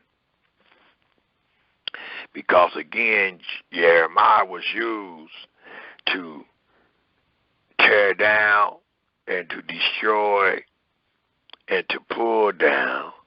And he was also used to plant and build. But the people had to take heed of his words. And we heard the words that was told to the people. And we also heard the words of the people, which were not good many times. So I just want to give a couple more words of what the prophets had to tell the people, and then just continue on till 8 o'clock, how Israel was a recipient of salvation based on Yahweh's mercy and not the covenant of the law. It tells us in Jeremiah 7, and it reads in the very first verse, the word that came to Jeremiah from Yahweh, saying, stand in the gate of Yahweh's house and proclaim there this word, and say, hear the word of Yahweh, all ye of Yehuda that enter in at these gates to worship Yahweh. Thus said Yahweh of hosts, the Elohim of Israel, amend your ways in your doings, and I will cause you to dwell in this place. You would have never found yourself in America and abroad.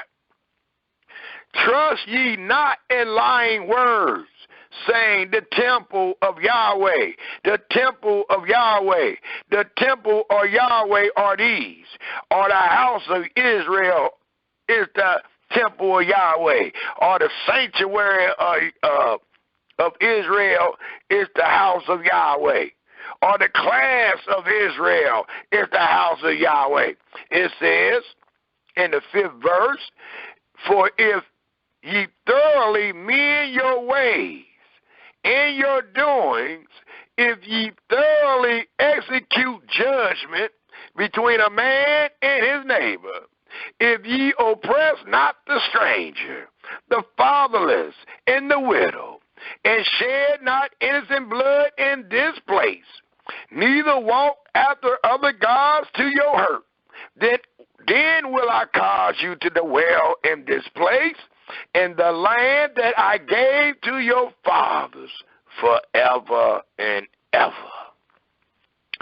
Behold, ye trust in lying words that cannot profit. Shabbat Shalom. Will ye steal, murder, and commit adultery, and swear falsely, and burn incense to the Lord, and walk after other gods whom ye know not, and come and stand before me in this house, which is called by my name, and say, we are delivered to do all these abominations? Is this house, which is called by my name, become a den of robbers in your eyes? Yes, it is. Behold, even I have seen it, said Yahweh.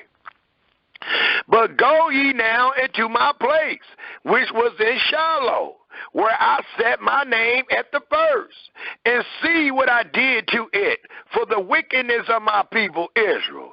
And now, because you have done all these works, said Yahweh, and I speak unto you rising up early speaking, but ye heard not.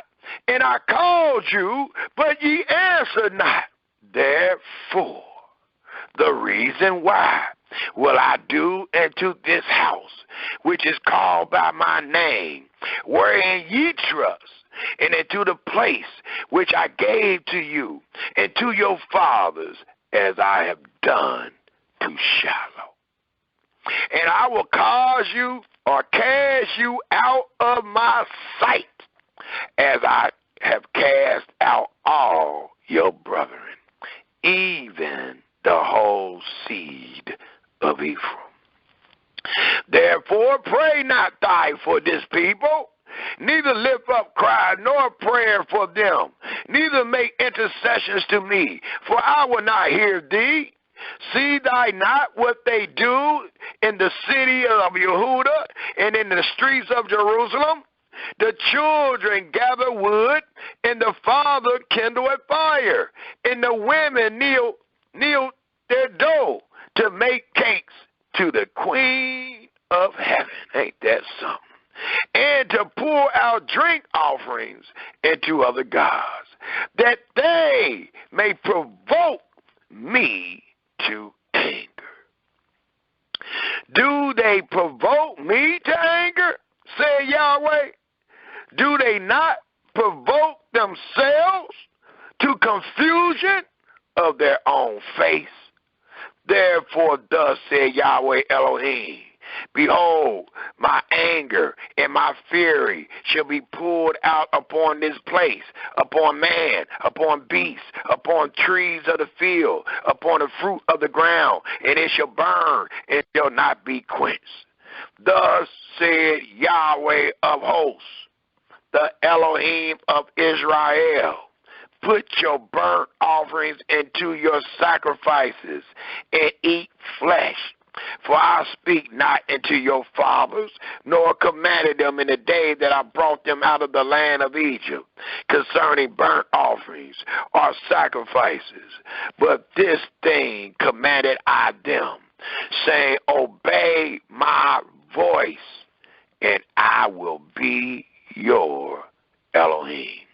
And ye shall be my people, and walk ye in all, not some, not the best you can, but walk ye in all the ways that I have commanded you, that it may be well into you. But they hearken not, nor incline their ear, but walked in the counsels and in the imaginations of their evil hearts, and went backwards and not forward, as our brothers and sisters are doing this day.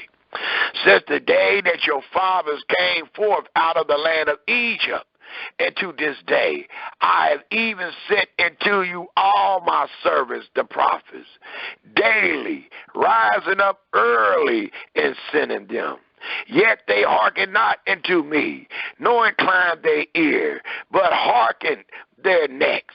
They did worse than their fathers.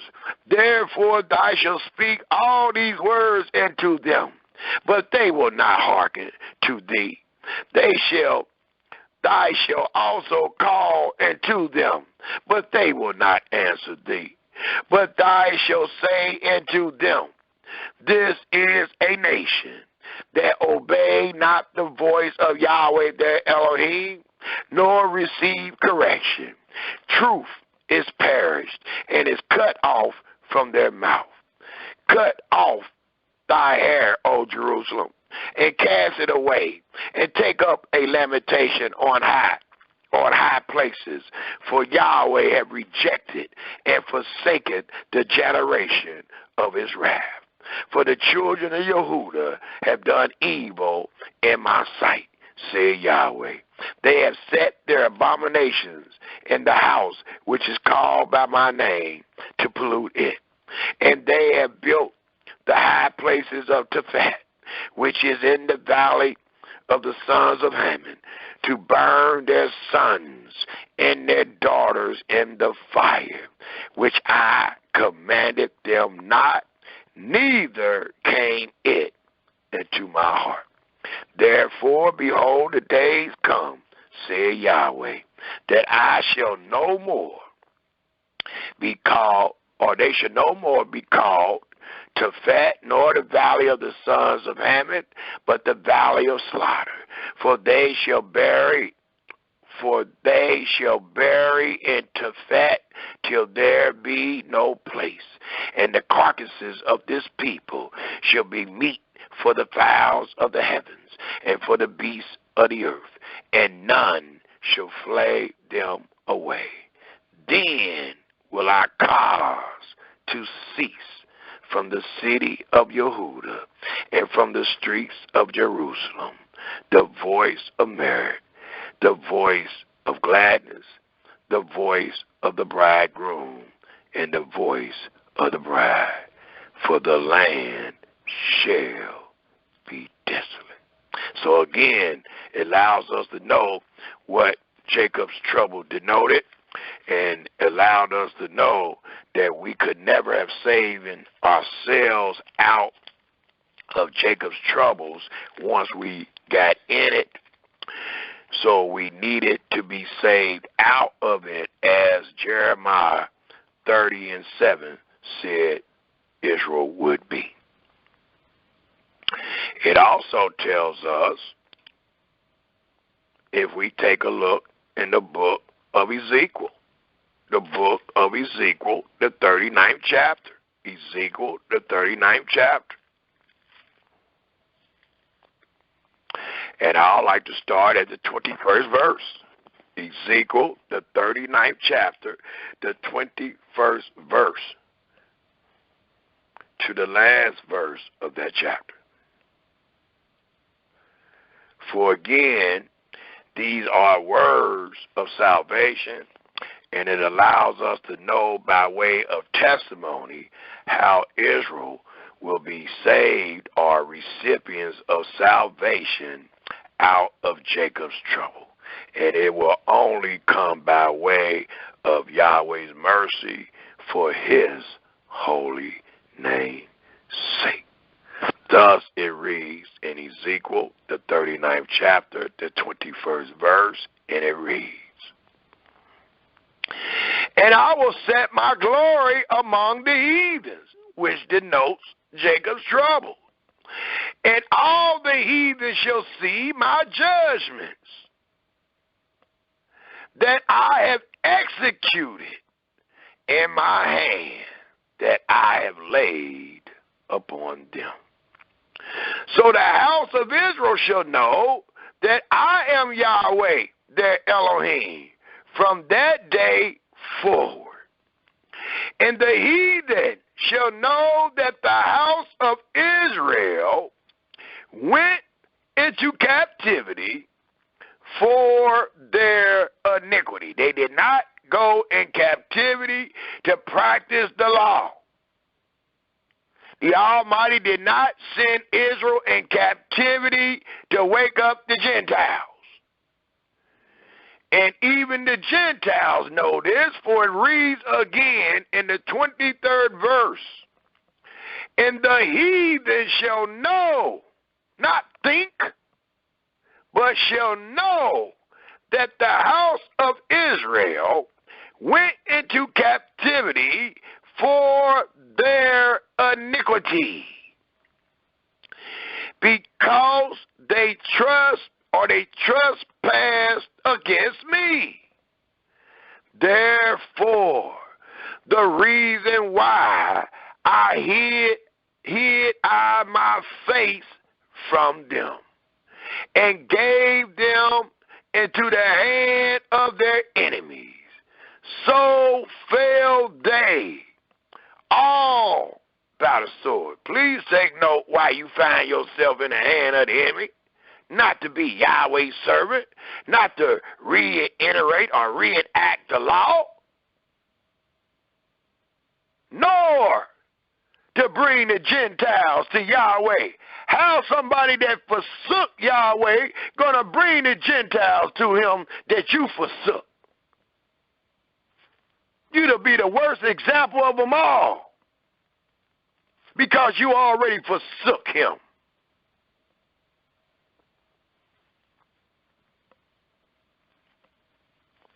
It tells us, Israel,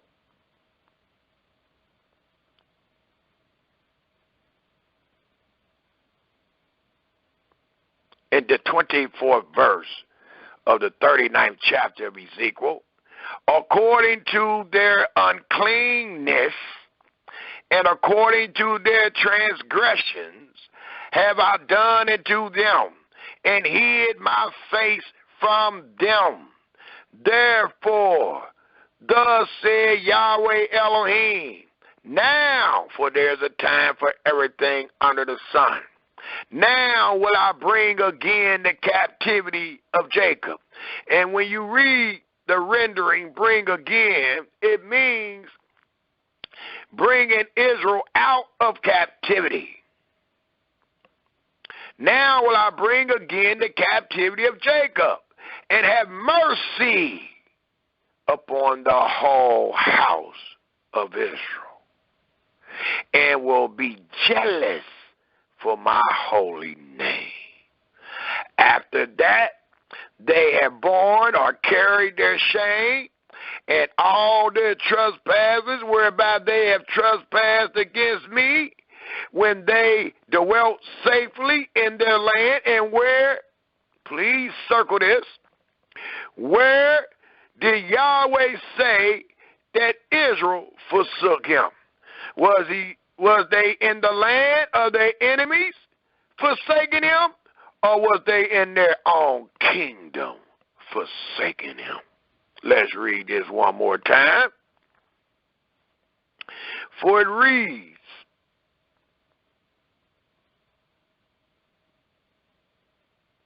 in the 26th verse, after that they have borne their shame and all their trespasses, whereby they have trespassed against me. When and where at Yahweh?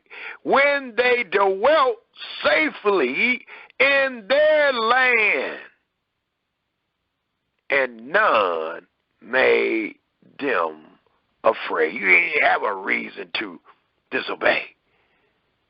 The 27th verse reads, when I have brought them again from the people, from the captivity, and gathered them out of their enemy lands, and am sanctified, set apart in them in the sight of many nations, then, for there is a time for everything under the sun, then shall they know that I am Yahweh their Elohim, which caused them to be led into captivity among the heathen. But I alone have gathered them into their own land, and have left none of them any more there. Neither will I hide my face any more from them, for I alone have poured out my spirit upon the house of Israel, said Yahweh Elohim alone. So again, words of truth, denoting how Israel will be a recipient of salvation. It also tells us, if we take a look in the book of Daniel, the 12th chapter. Daniel, the 12th chapter. And Daniel is the very next book after Ezekiel. Let's take a look at the last chapter of Daniel. For Daniel only has 12 chapters. And it tells us in the first 4 verses of Daniel. Daniel 12, the first 4 verses. And they read, and at that time shall Michael stand up, the great prince. And this Michael was one of the angels that Yahweh used to march and be with the children of Israel, which stand for the children of thy people. And there shall be a time of trouble, such as never was since there was a nation, Jacob's trouble, even to that same time, and at that time thy people shall be delivered, saved, every one that shall be found written in the book. And many of them that sleep in the dust of the earth shall awake, some to everlasting life, and some to shame and everlasting contempt. And they that be wise shall shine as the brightness of the firmament. And they that turn many to righteousness as the stars forever and ever. But thou, O Daniel, shut up the words and seal the book, even to the time of the end.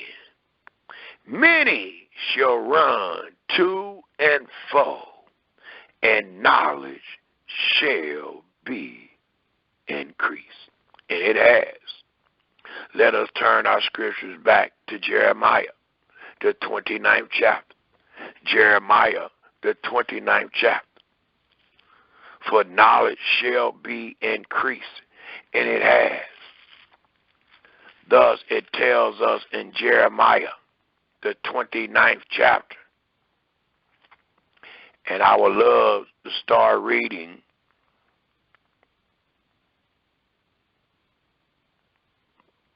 at the 10th verse.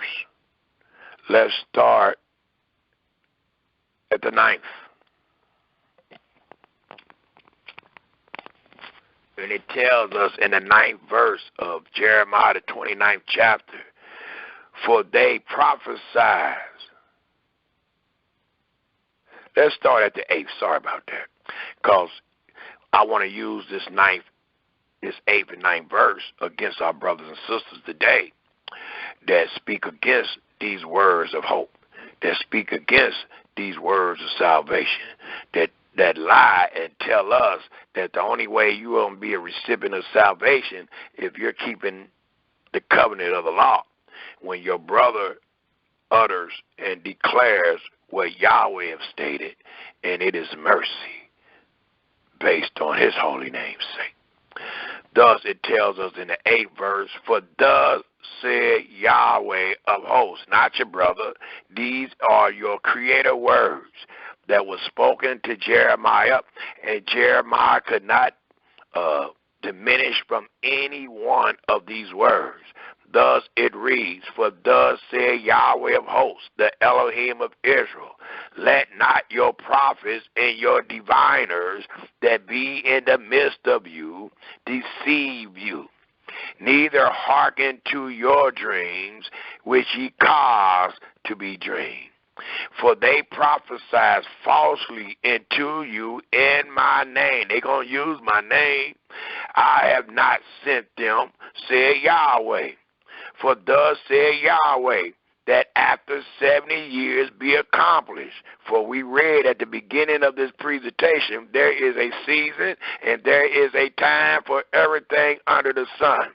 Thus the 10th verse reads, for thus said Yahweh, that after 70 years be accomplished at Babylon, I will visit you and perform my good word towards you, and causing you to return to this place. For I know the thoughts that I think towards you, and that's what we are showing, said Yahweh, thoughts of peace and not of evil, to give you an expected end. Then shall ye call upon me when this expected end has come upon you. Then ye shall call upon me, and he shall go and pray unto me, and I will hearken unto you. And ye shall seek me and find me when ye shall search for me with all your heart. And I will, not I might, but I will be found of you, said Yahweh. And I will turn away your captivity. And I will gather you from all the nations and from all the places whither I have driven you, said Yahweh. And I will bring you again into the place which I cause you to be carried away captive. It also tells us, if we take a look in the book of Isaiah, the 25th chapter, Isaiah, the 25th chapter, and it tells us in Isaiah, the 25th chapter, upon the same lines, and it reads in Isaiah, the 25th chapter, according to this wise, and it reads, O Yahweh, thy art my Elohim, I will exalt thee. I will praise thy name, for thou hast done wonderful things. Thy counsels of old are faithfulness and truth. And that's why we are continuing to show the generation to come. For thou hast made of a city an heap, of a defense city a ruin, a palace of strangers to be no city. It shall never be built. Therefore shall the strong people glorify thee. The city of the terrible nation shall fear thee. For thou hast been a strength to the poor, a strength to the needy in his distress, a refuge from the storm, and all this come by way of mercy, a shadow from the heat, when the blast of the terrible ones is as a storm against the wall. Thou shalt bring down the noise of the strangers, as the heat in a dry place, even the heat with the shadow of a cloud. The branch of the terrible one shall be brought low. And in this mountain shall Yahweh of hosts make and to all people a feast of fat things, a feast of wines on the lees, of fat things full of marrow, of wines on the lees well refined.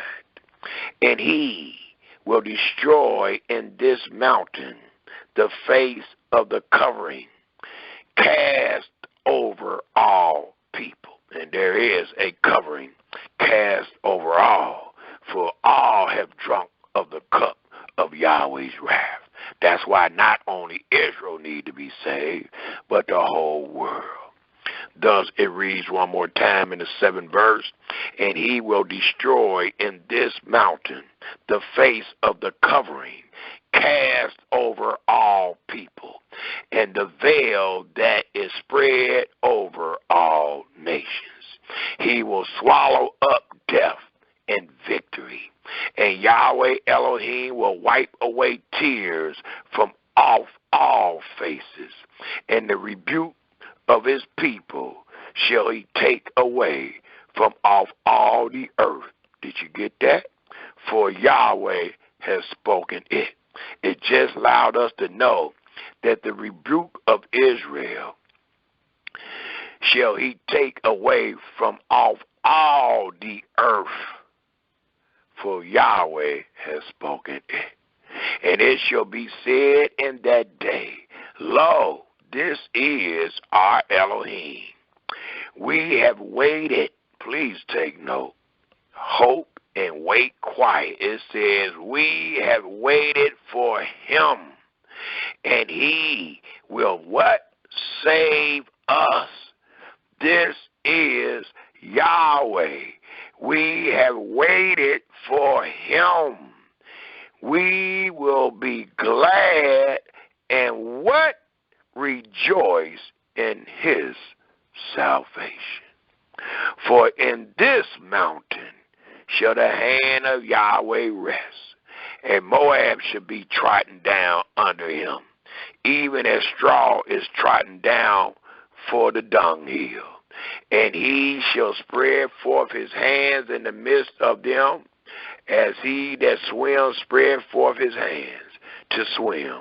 And he shall bring down their pride together with the spoils of their hands, and the fortress of the high fort of thy walls shall he bring down, lay low, and bring to the ground, even to the dust. It also words of hope in dealing with salvation and Yahweh mercy found in Isaiah. If we take a look at the 33rd chapter of Isaiah, Isaiah 33. And it tells us in Isaiah 33,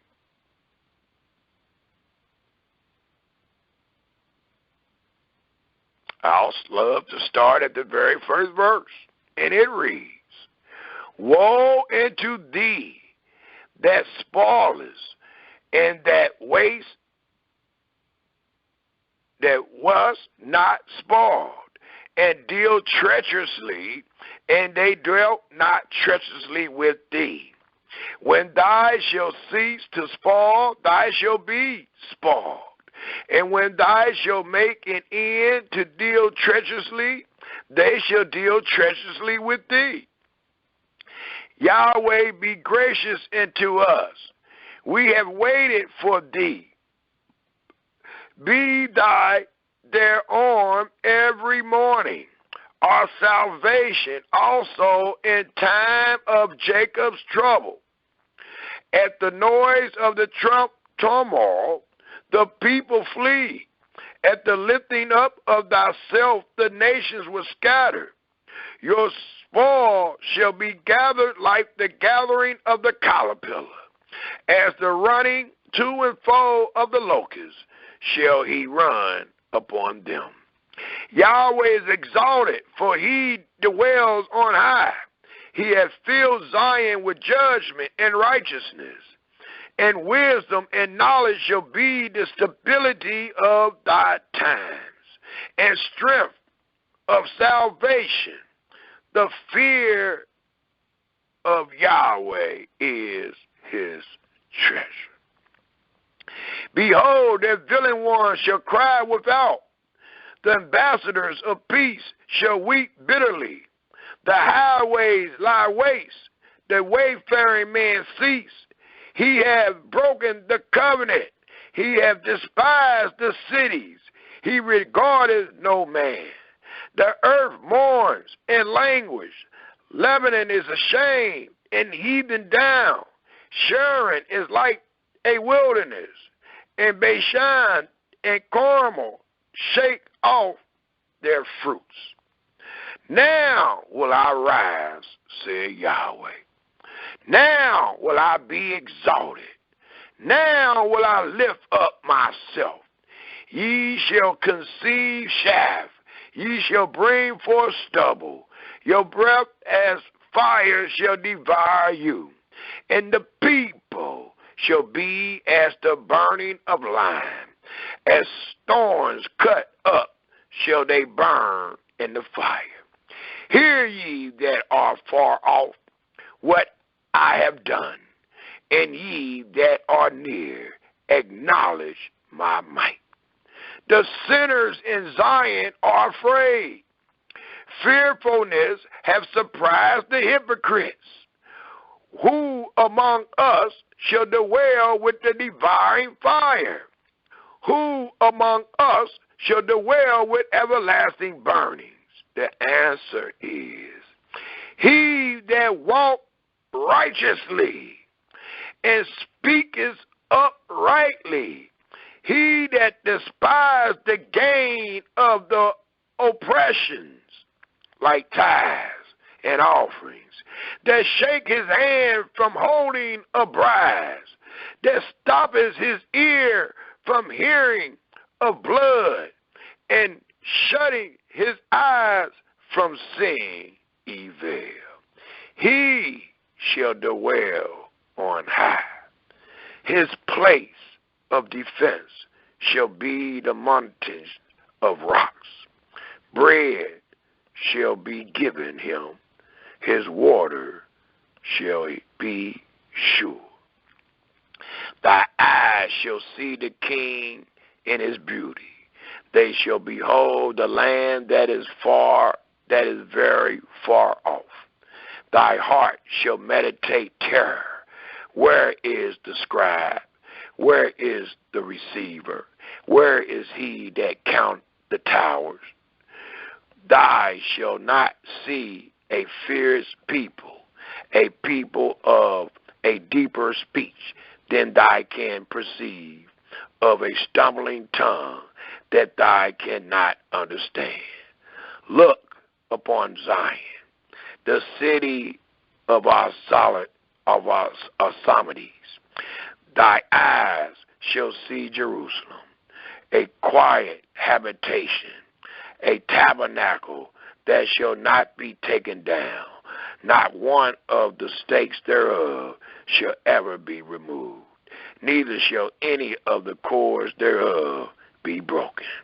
But there the glorious Yahweh will be unto us a place of broad rivers and streams, wherein shall go no galley with oars, neither shall gallant ships pass thereby. For Yahweh is our judge. Yahweh is our lawgiver. Yahweh is our king. He alone will save us. Thy tacklings are loose. Tacklings are loose. They could not well strengthen their mast. They could not spread the sail. Then is the prey of a great spoil divided. The lame takes the prey, and the inhabitants shall not say, I am sick. The people that dwell therein shall be forgiven. Please take note. Another great word by which your salvation shall come, shall be forgiven their iniquities. It also tells us if we take a look in the book of Hosea, the book of Hosea, for the volume of the book is about us. And the volume of the book can be used to show forth the salvation that Yahweh will bring forth to his people once he bring them out of captivity. It tells us in the book of Hosea, if we all turn there, please.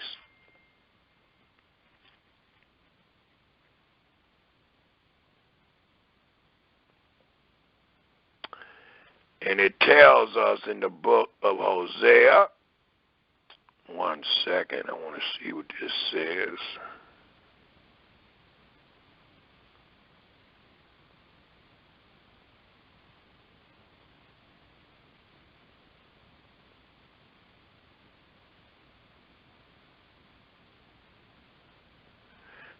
Okay.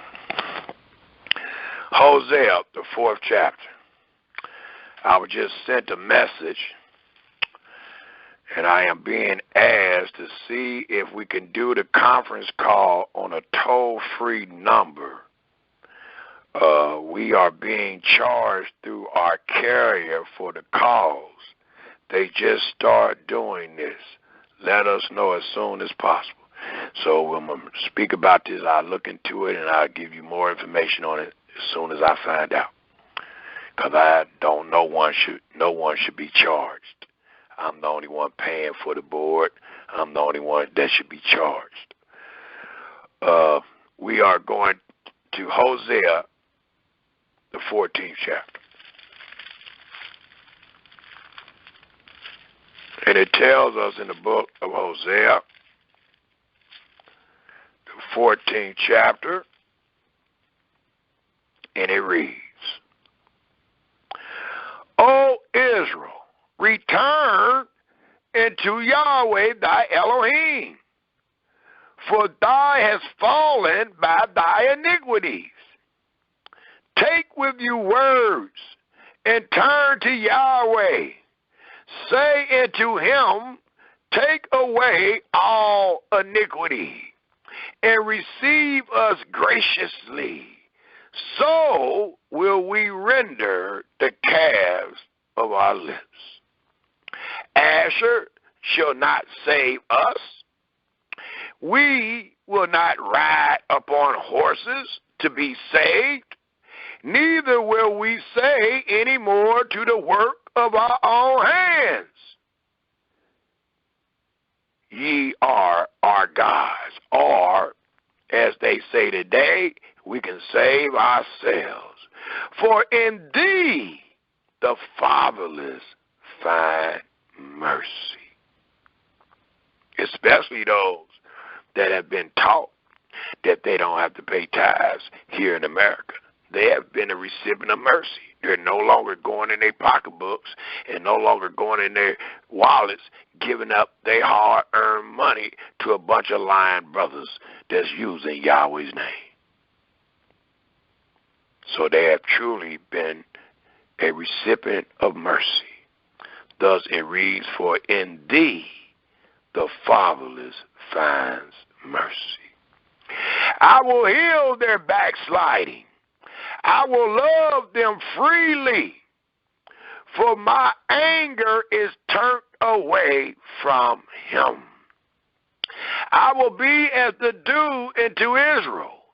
He shall grow as the lily and cast forth his roots as Lebanon. His branches shall spread, and his beauty shall be as the olive tree, and his smell as Lebanon. They that dwell under his shadow shall return. They shall revive as the corn, and grow as the vine. The scent thereof shall be as the wine of Lebanon. Ephraim shall say, what have I to do any more with idols? I have heard him and observed him. I am like a green fir tree. From me is thy fruit found. Who is wise? And I hope each and every one of us that is listening to this presentation. Who is wise? And he shall understand these things. Prudent, and he shall know them. For the ways of Yahweh are right, and the just shall walk in them. But the transgressors shall fall therein. It also tells us, Israel, if we take a look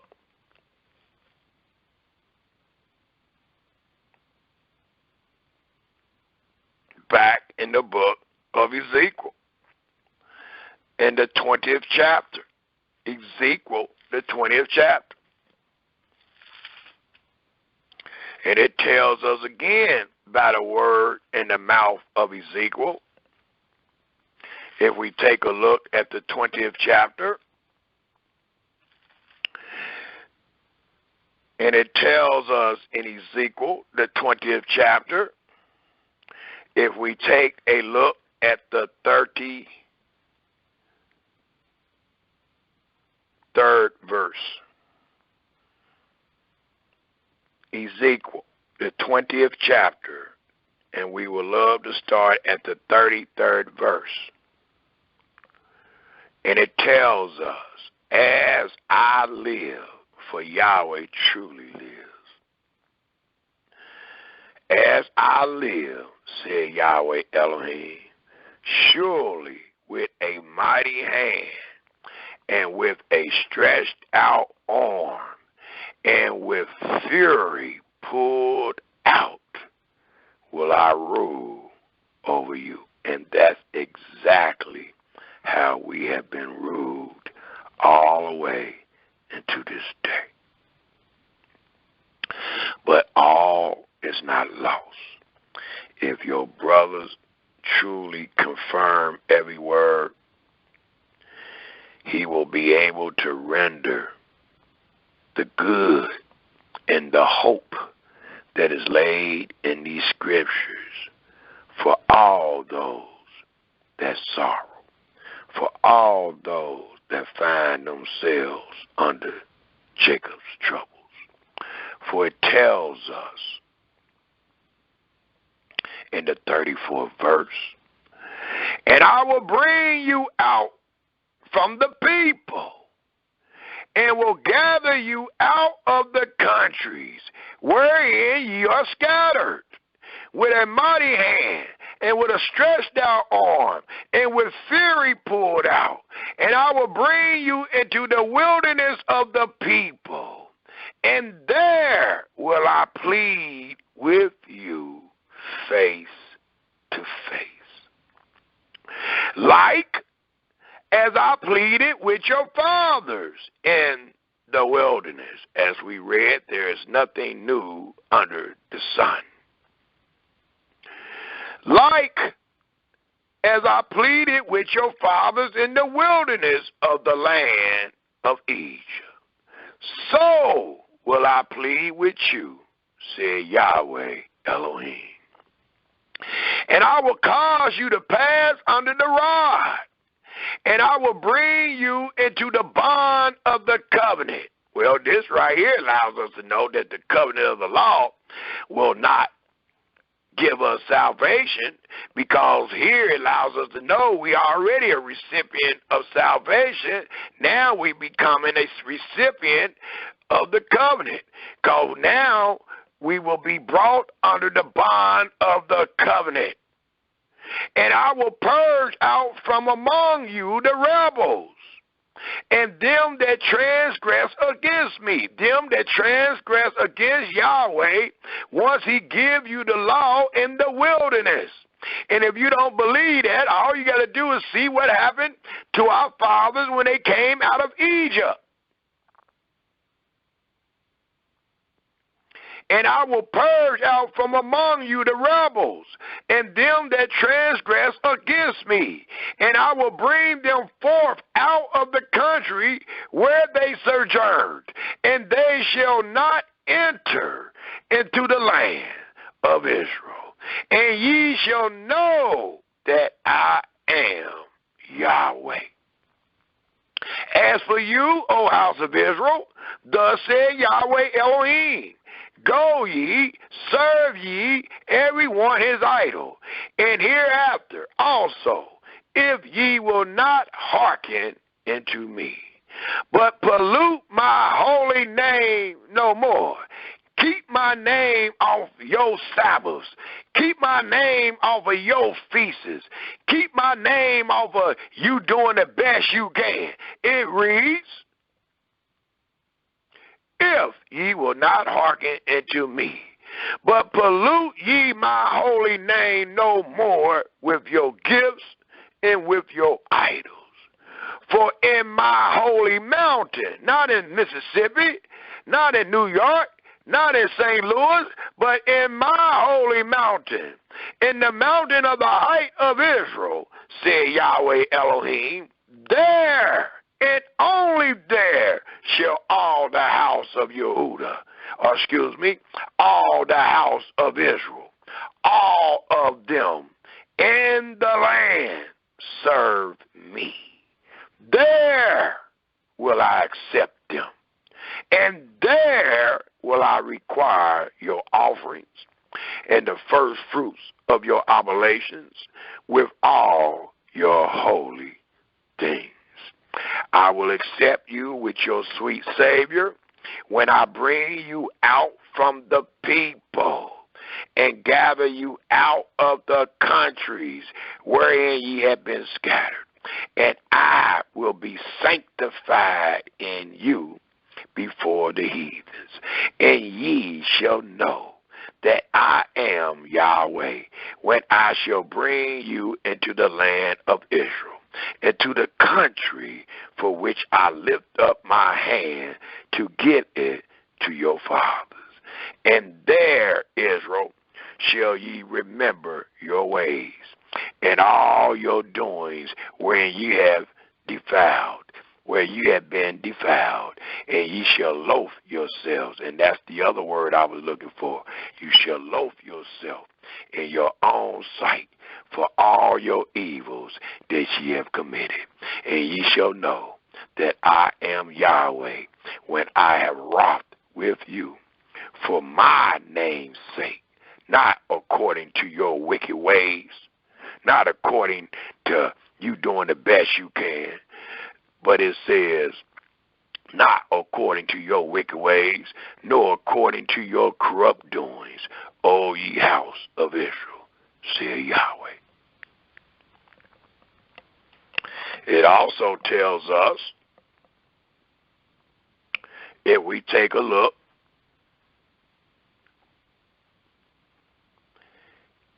in the book of Isaiah, let's take a look at Isaiah, the 65th chapter.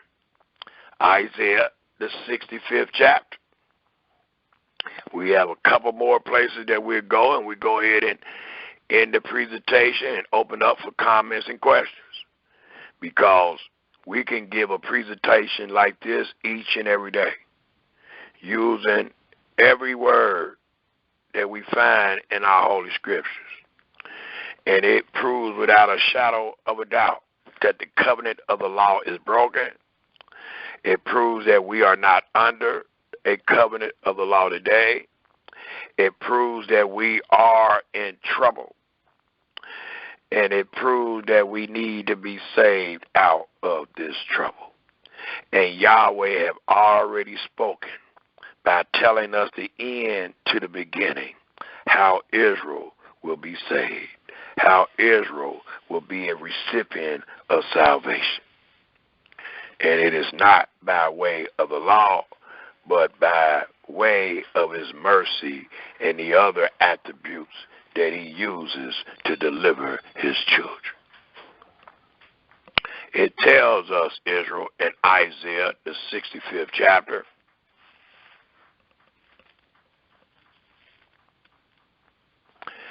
and it reads, starting in the 17th verse, Isaiah 65,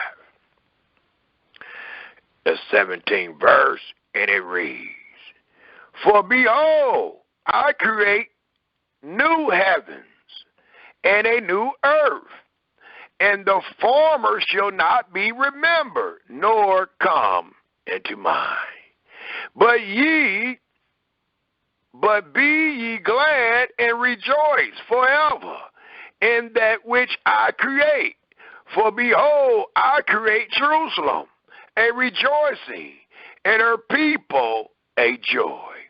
And I will rejoice in Jerusalem, and joy in my people. And the voice of weeping shall be no more heard in her, nor the voice of crying.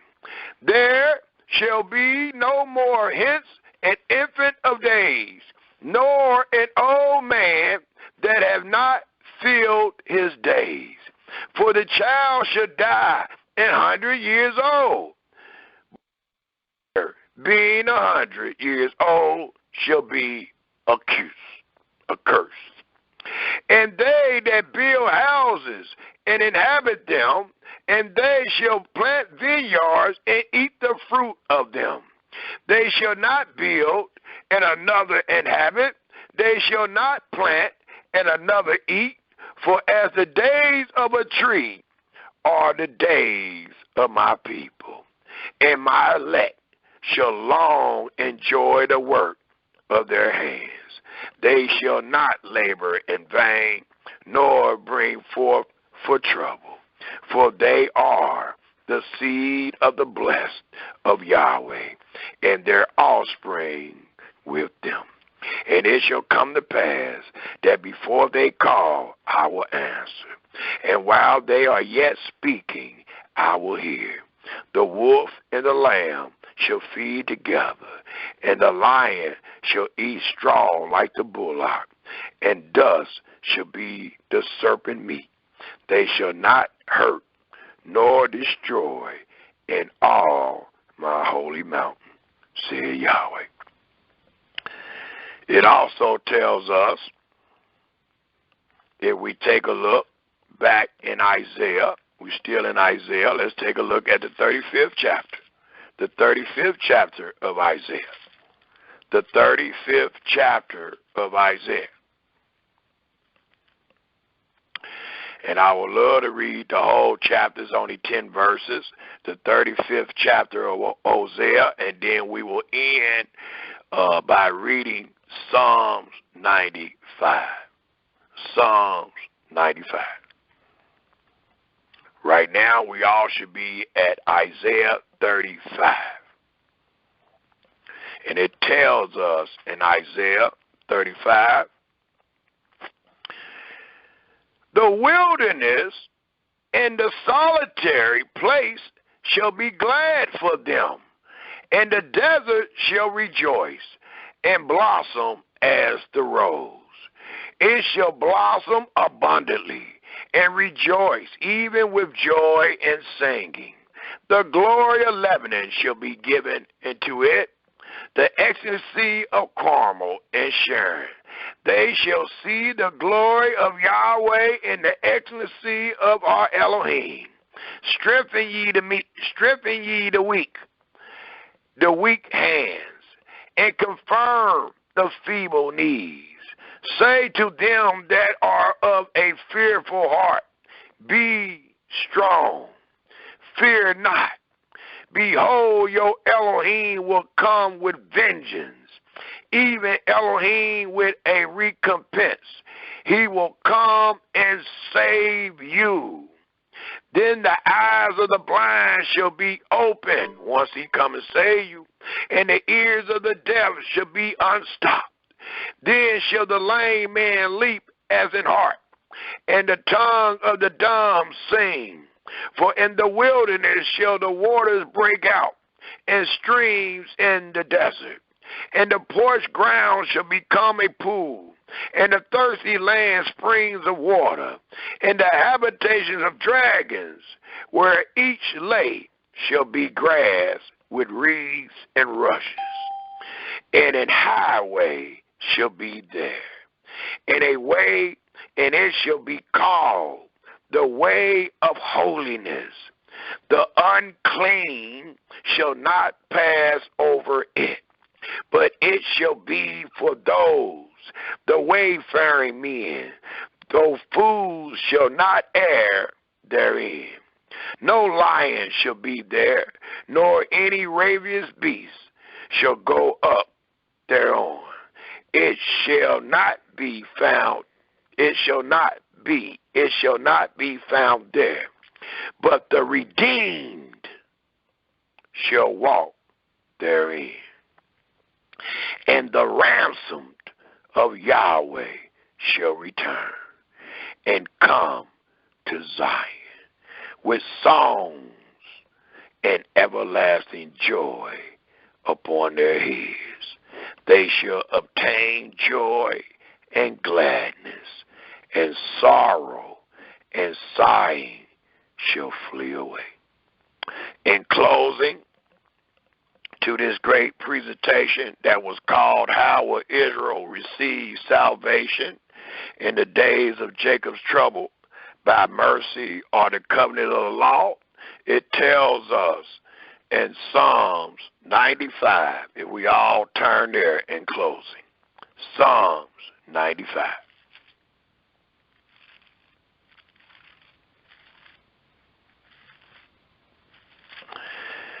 And we will close the presentation on this note. And it tells us again in Psalms 95. And it reads, "O come, let us sing into Yahweh. Let us make a joyful noise to the rock of our salvation. Let us come before his presence with thanksgiving and make a joyful noise into him with songs. For Yahweh is a great Elohim and a great King above all deities. In his hand are the deep places of the earth. The strength of the hills is his also.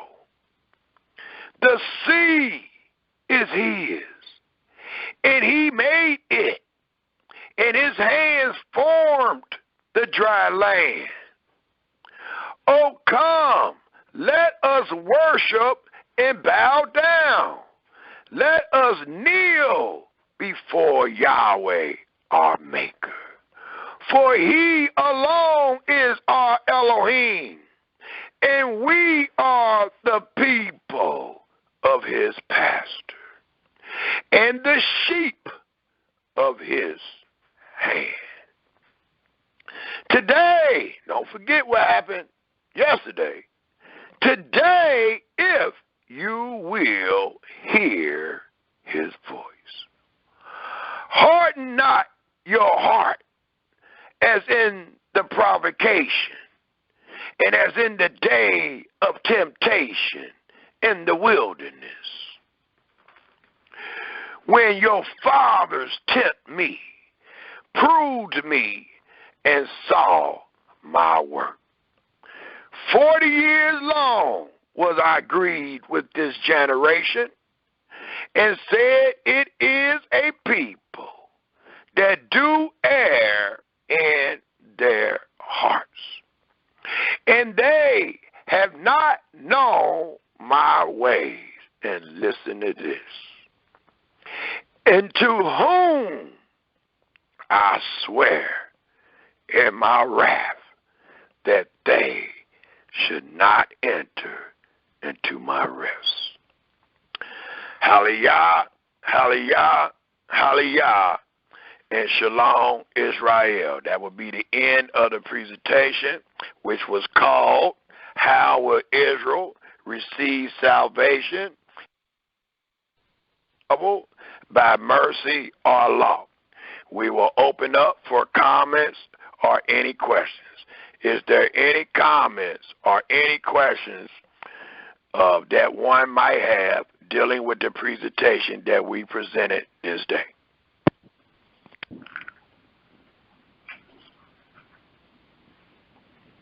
Is there any comments? Yeah. Shalom, Israel. Is there any comments or questions?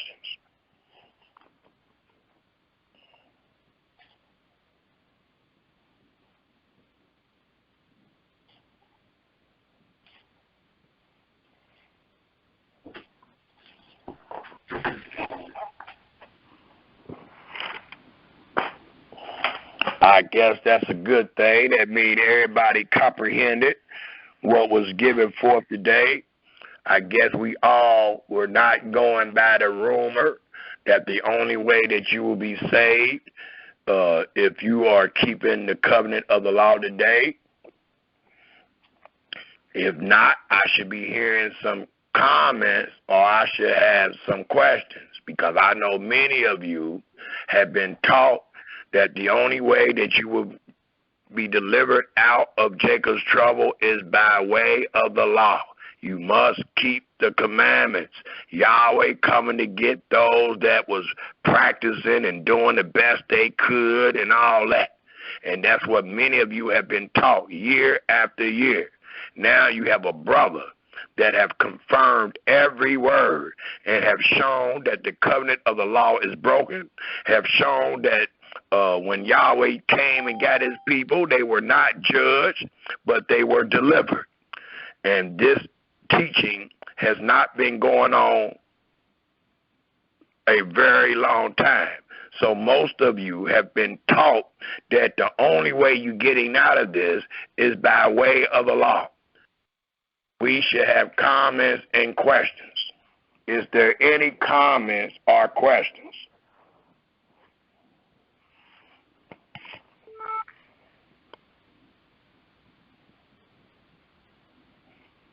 And let me ask another question. Is there anybody being charged for using this conference call number?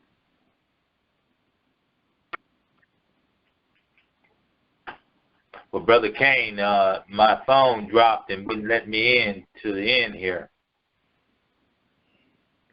It dropped and it wouldn't let you back on to the end? Yeah, I just got on here maybe about an hour ago. I don't know. We might have to bring these problems up. Brother Gershon had texted me and said that they was, let me read this. Brother Gershon from Michigan, and you in Michigan. Brother Gershon texted me from Michigan. Brother Samuel, can you look into issuing a toll-free number for the Saturday conference call meetings? We are being charged through our carrier for the call. They just started doing this. Let us know as soon as possible. So he's saying they just started. I guess they didn't do it last week or before. They just started. But no one should be charged for using that conference number. We are already paying them. So no one should be charged. And you should have an easier access. All you should have to do is call the number and you should get connected on just like you did the first time you called. So I don't understand the problems, but we will try to talk to somebody about these little problems we're starting to have all of a sudden. But thank you for your comment, brother, because I need to know whatever problems y'all might be suffering trying to get on or off. You're welcome. Is there any comments dealing with the subject matter?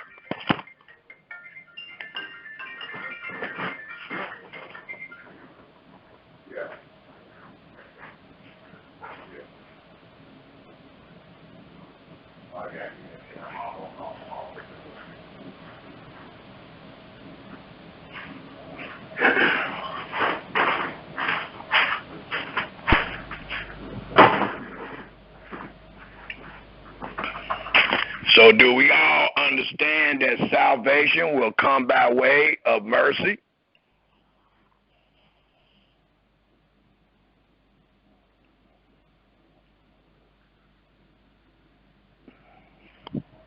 Yes, we do. Yes, yes, we do.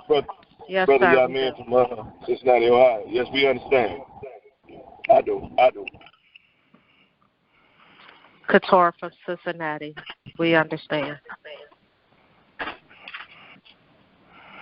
Okay, so what about the rumor? What about the rumor that the only way that we're going to be saved out of this is resurrect the law? And they teaching that the law have to be resurrect. And most times when you speak like that, you are denoting that it's dead, or you are denoting that it's broke. You don't resurrect something that's living. So if you got a conference called a resurrection of the sacred laws, then you are acknowledging that the sacred laws is dead because you calling yourself resurrecting something, and you only resurrect something that is dead. It is not dead. It is not done away with. It is just not being done because the covenant of the law is broken, and the people that's supposed to do it is not in their land to do what Yahweh commanded them to do in their land. So the law is not done away with. It is not dead.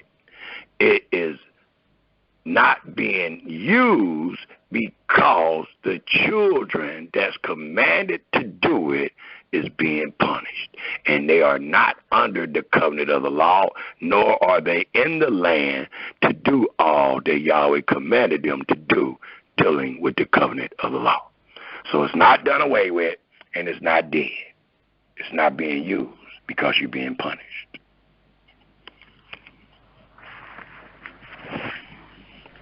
So we can just do away with that rumor that has been around for years. I was even taught the same thing. The only way we're going to get out is to keep the law. I was taught the same thing, Israel. 25 years or so ago. So I know many of you that's older than me have been taught the same things. This is a new thing, even though there's nothing new under the sun, but it is new to our conscience, what we are teaching today, because we trust Yahweh, because we fear Yahweh, and we are praising Yahweh with understanding. So we seek Yahweh by the law and the testimonies, and we are confirming every word. And in the confirmation, it allows us to know that we will only be saved out of Jacob's troubles. We will not reenact the law to get out of Jacob's trouble. We will only be saved. And salvation come by way of the word saved. Is there any comments or questions?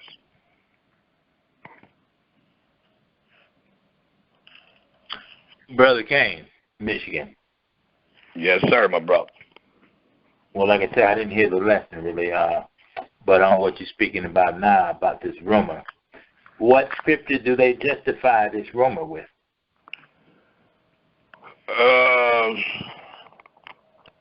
Mostly times it's Deuteronomy 30, the first 3 or 4 verses. Deuteronomy 4, the last couple verses. And most times, as I am giving out these chapter and verses, they just mistranslate it, or they just didn't understand it. And many times they didn't know that the covenant of the law was broken. There are many Israelites believe that the covenant is not broken today. They believe that the covenant of the law is not broken. And every time somebody tell me that, I ask them, what are you doing here? You just here vacationing? What are you doing in captivity if the covenant of the law is not broken?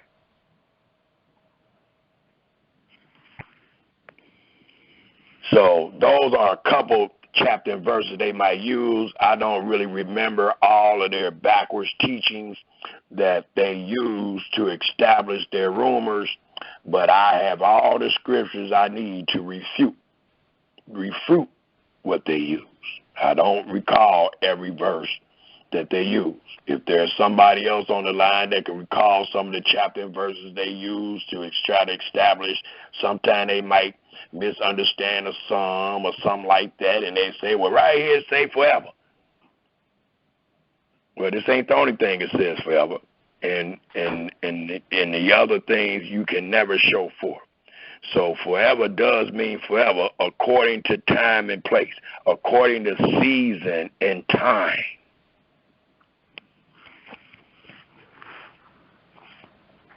All right, thank you. Yes, sir. But there's nothing that can refute that we are waiting to be saved out of Jacob's trouble. Matter of fact, when we went to Jeremiah, the 30th chapter, it told us we to have eyes that can see and ears that can hear, that Jacob will be saved out of it. So it denotes that we will be saved out of it. It does not denote that we will save ourselves. And also we can remember when the children of Israel came out of Egypt, according to Deuteronomy, the 9th chapter, it allowed us to know that we entered into the promised land, not for our righteousness. Well, what is our righteousness? Is not keeping the covenant of the law our righteousness? Absolutely.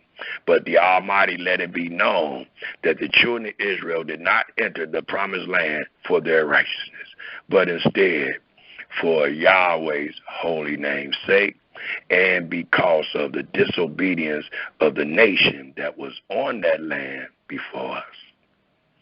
It was never because of our righteousness. And you won't enter into the land again because of your righteousness. Don't forget, Yahweh require that which is fast. So if you didn't make it in the land the first time for your righteousness, you sure ain't going to make it in the land the second time for your righteousness, unless it is written, and it is not. Is there any other comments or questions?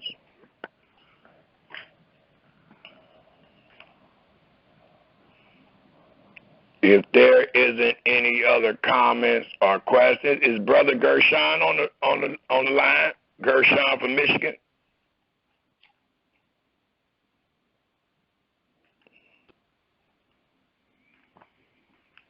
I don't think he is.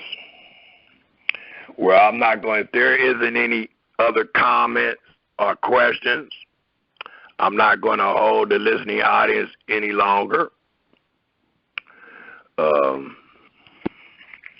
I will look into the problems that we're having, dealing with the people getting on and getting booted off and all that.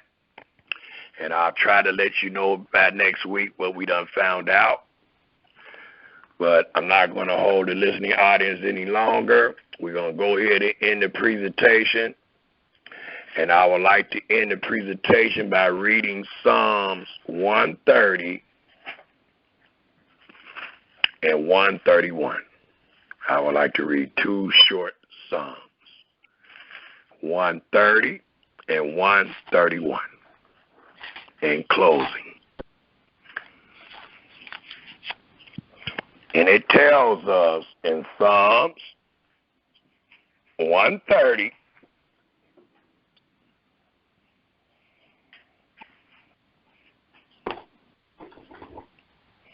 starting at the very first verse, and it reads, out of the depths have I cried unto thee, O Yahweh. Master, hear our voice. Let thy ear be attentive to the voice of our supplications. If thy Yahweh should mark iniquity, O Master, who shall stand? But there is forgiveness with thee, that thou mayest be feared. We wait for Yahweh. Our soul does wait, and in his word do we hope. Our soul awaits for Yahweh more than they that watch for the morning. I say more than they that watch for the morning. Let Israel hope in Yahweh. For with Yahweh there is mercy, and with him is plenteous redemption. And he alone shall redeem Israel from all his iniquities. And the last psalm we will read will be the very next psalm, which is Psalm 131, and it reads, Yahweh, our heart is not haughty, nor our eyes lofty. Neither do we exercise ourselves in great matters, or in things too high for us. Surely we have behaved and quieted ourselves as a child that is weaned from his mother. Our soul is even as a weaned child. Let Israel hope in Yahweh from henceforth and forever. Hallelujah, hallelujah, hallelujah, and shalom, Israel. Hallelujah. Hallelujah. Hallelujah. Shalom, Israel. Shalom, family. Have a good week. Hallelujah. Hallelujah. Hallelujah. Hallelujah. Hallelujah.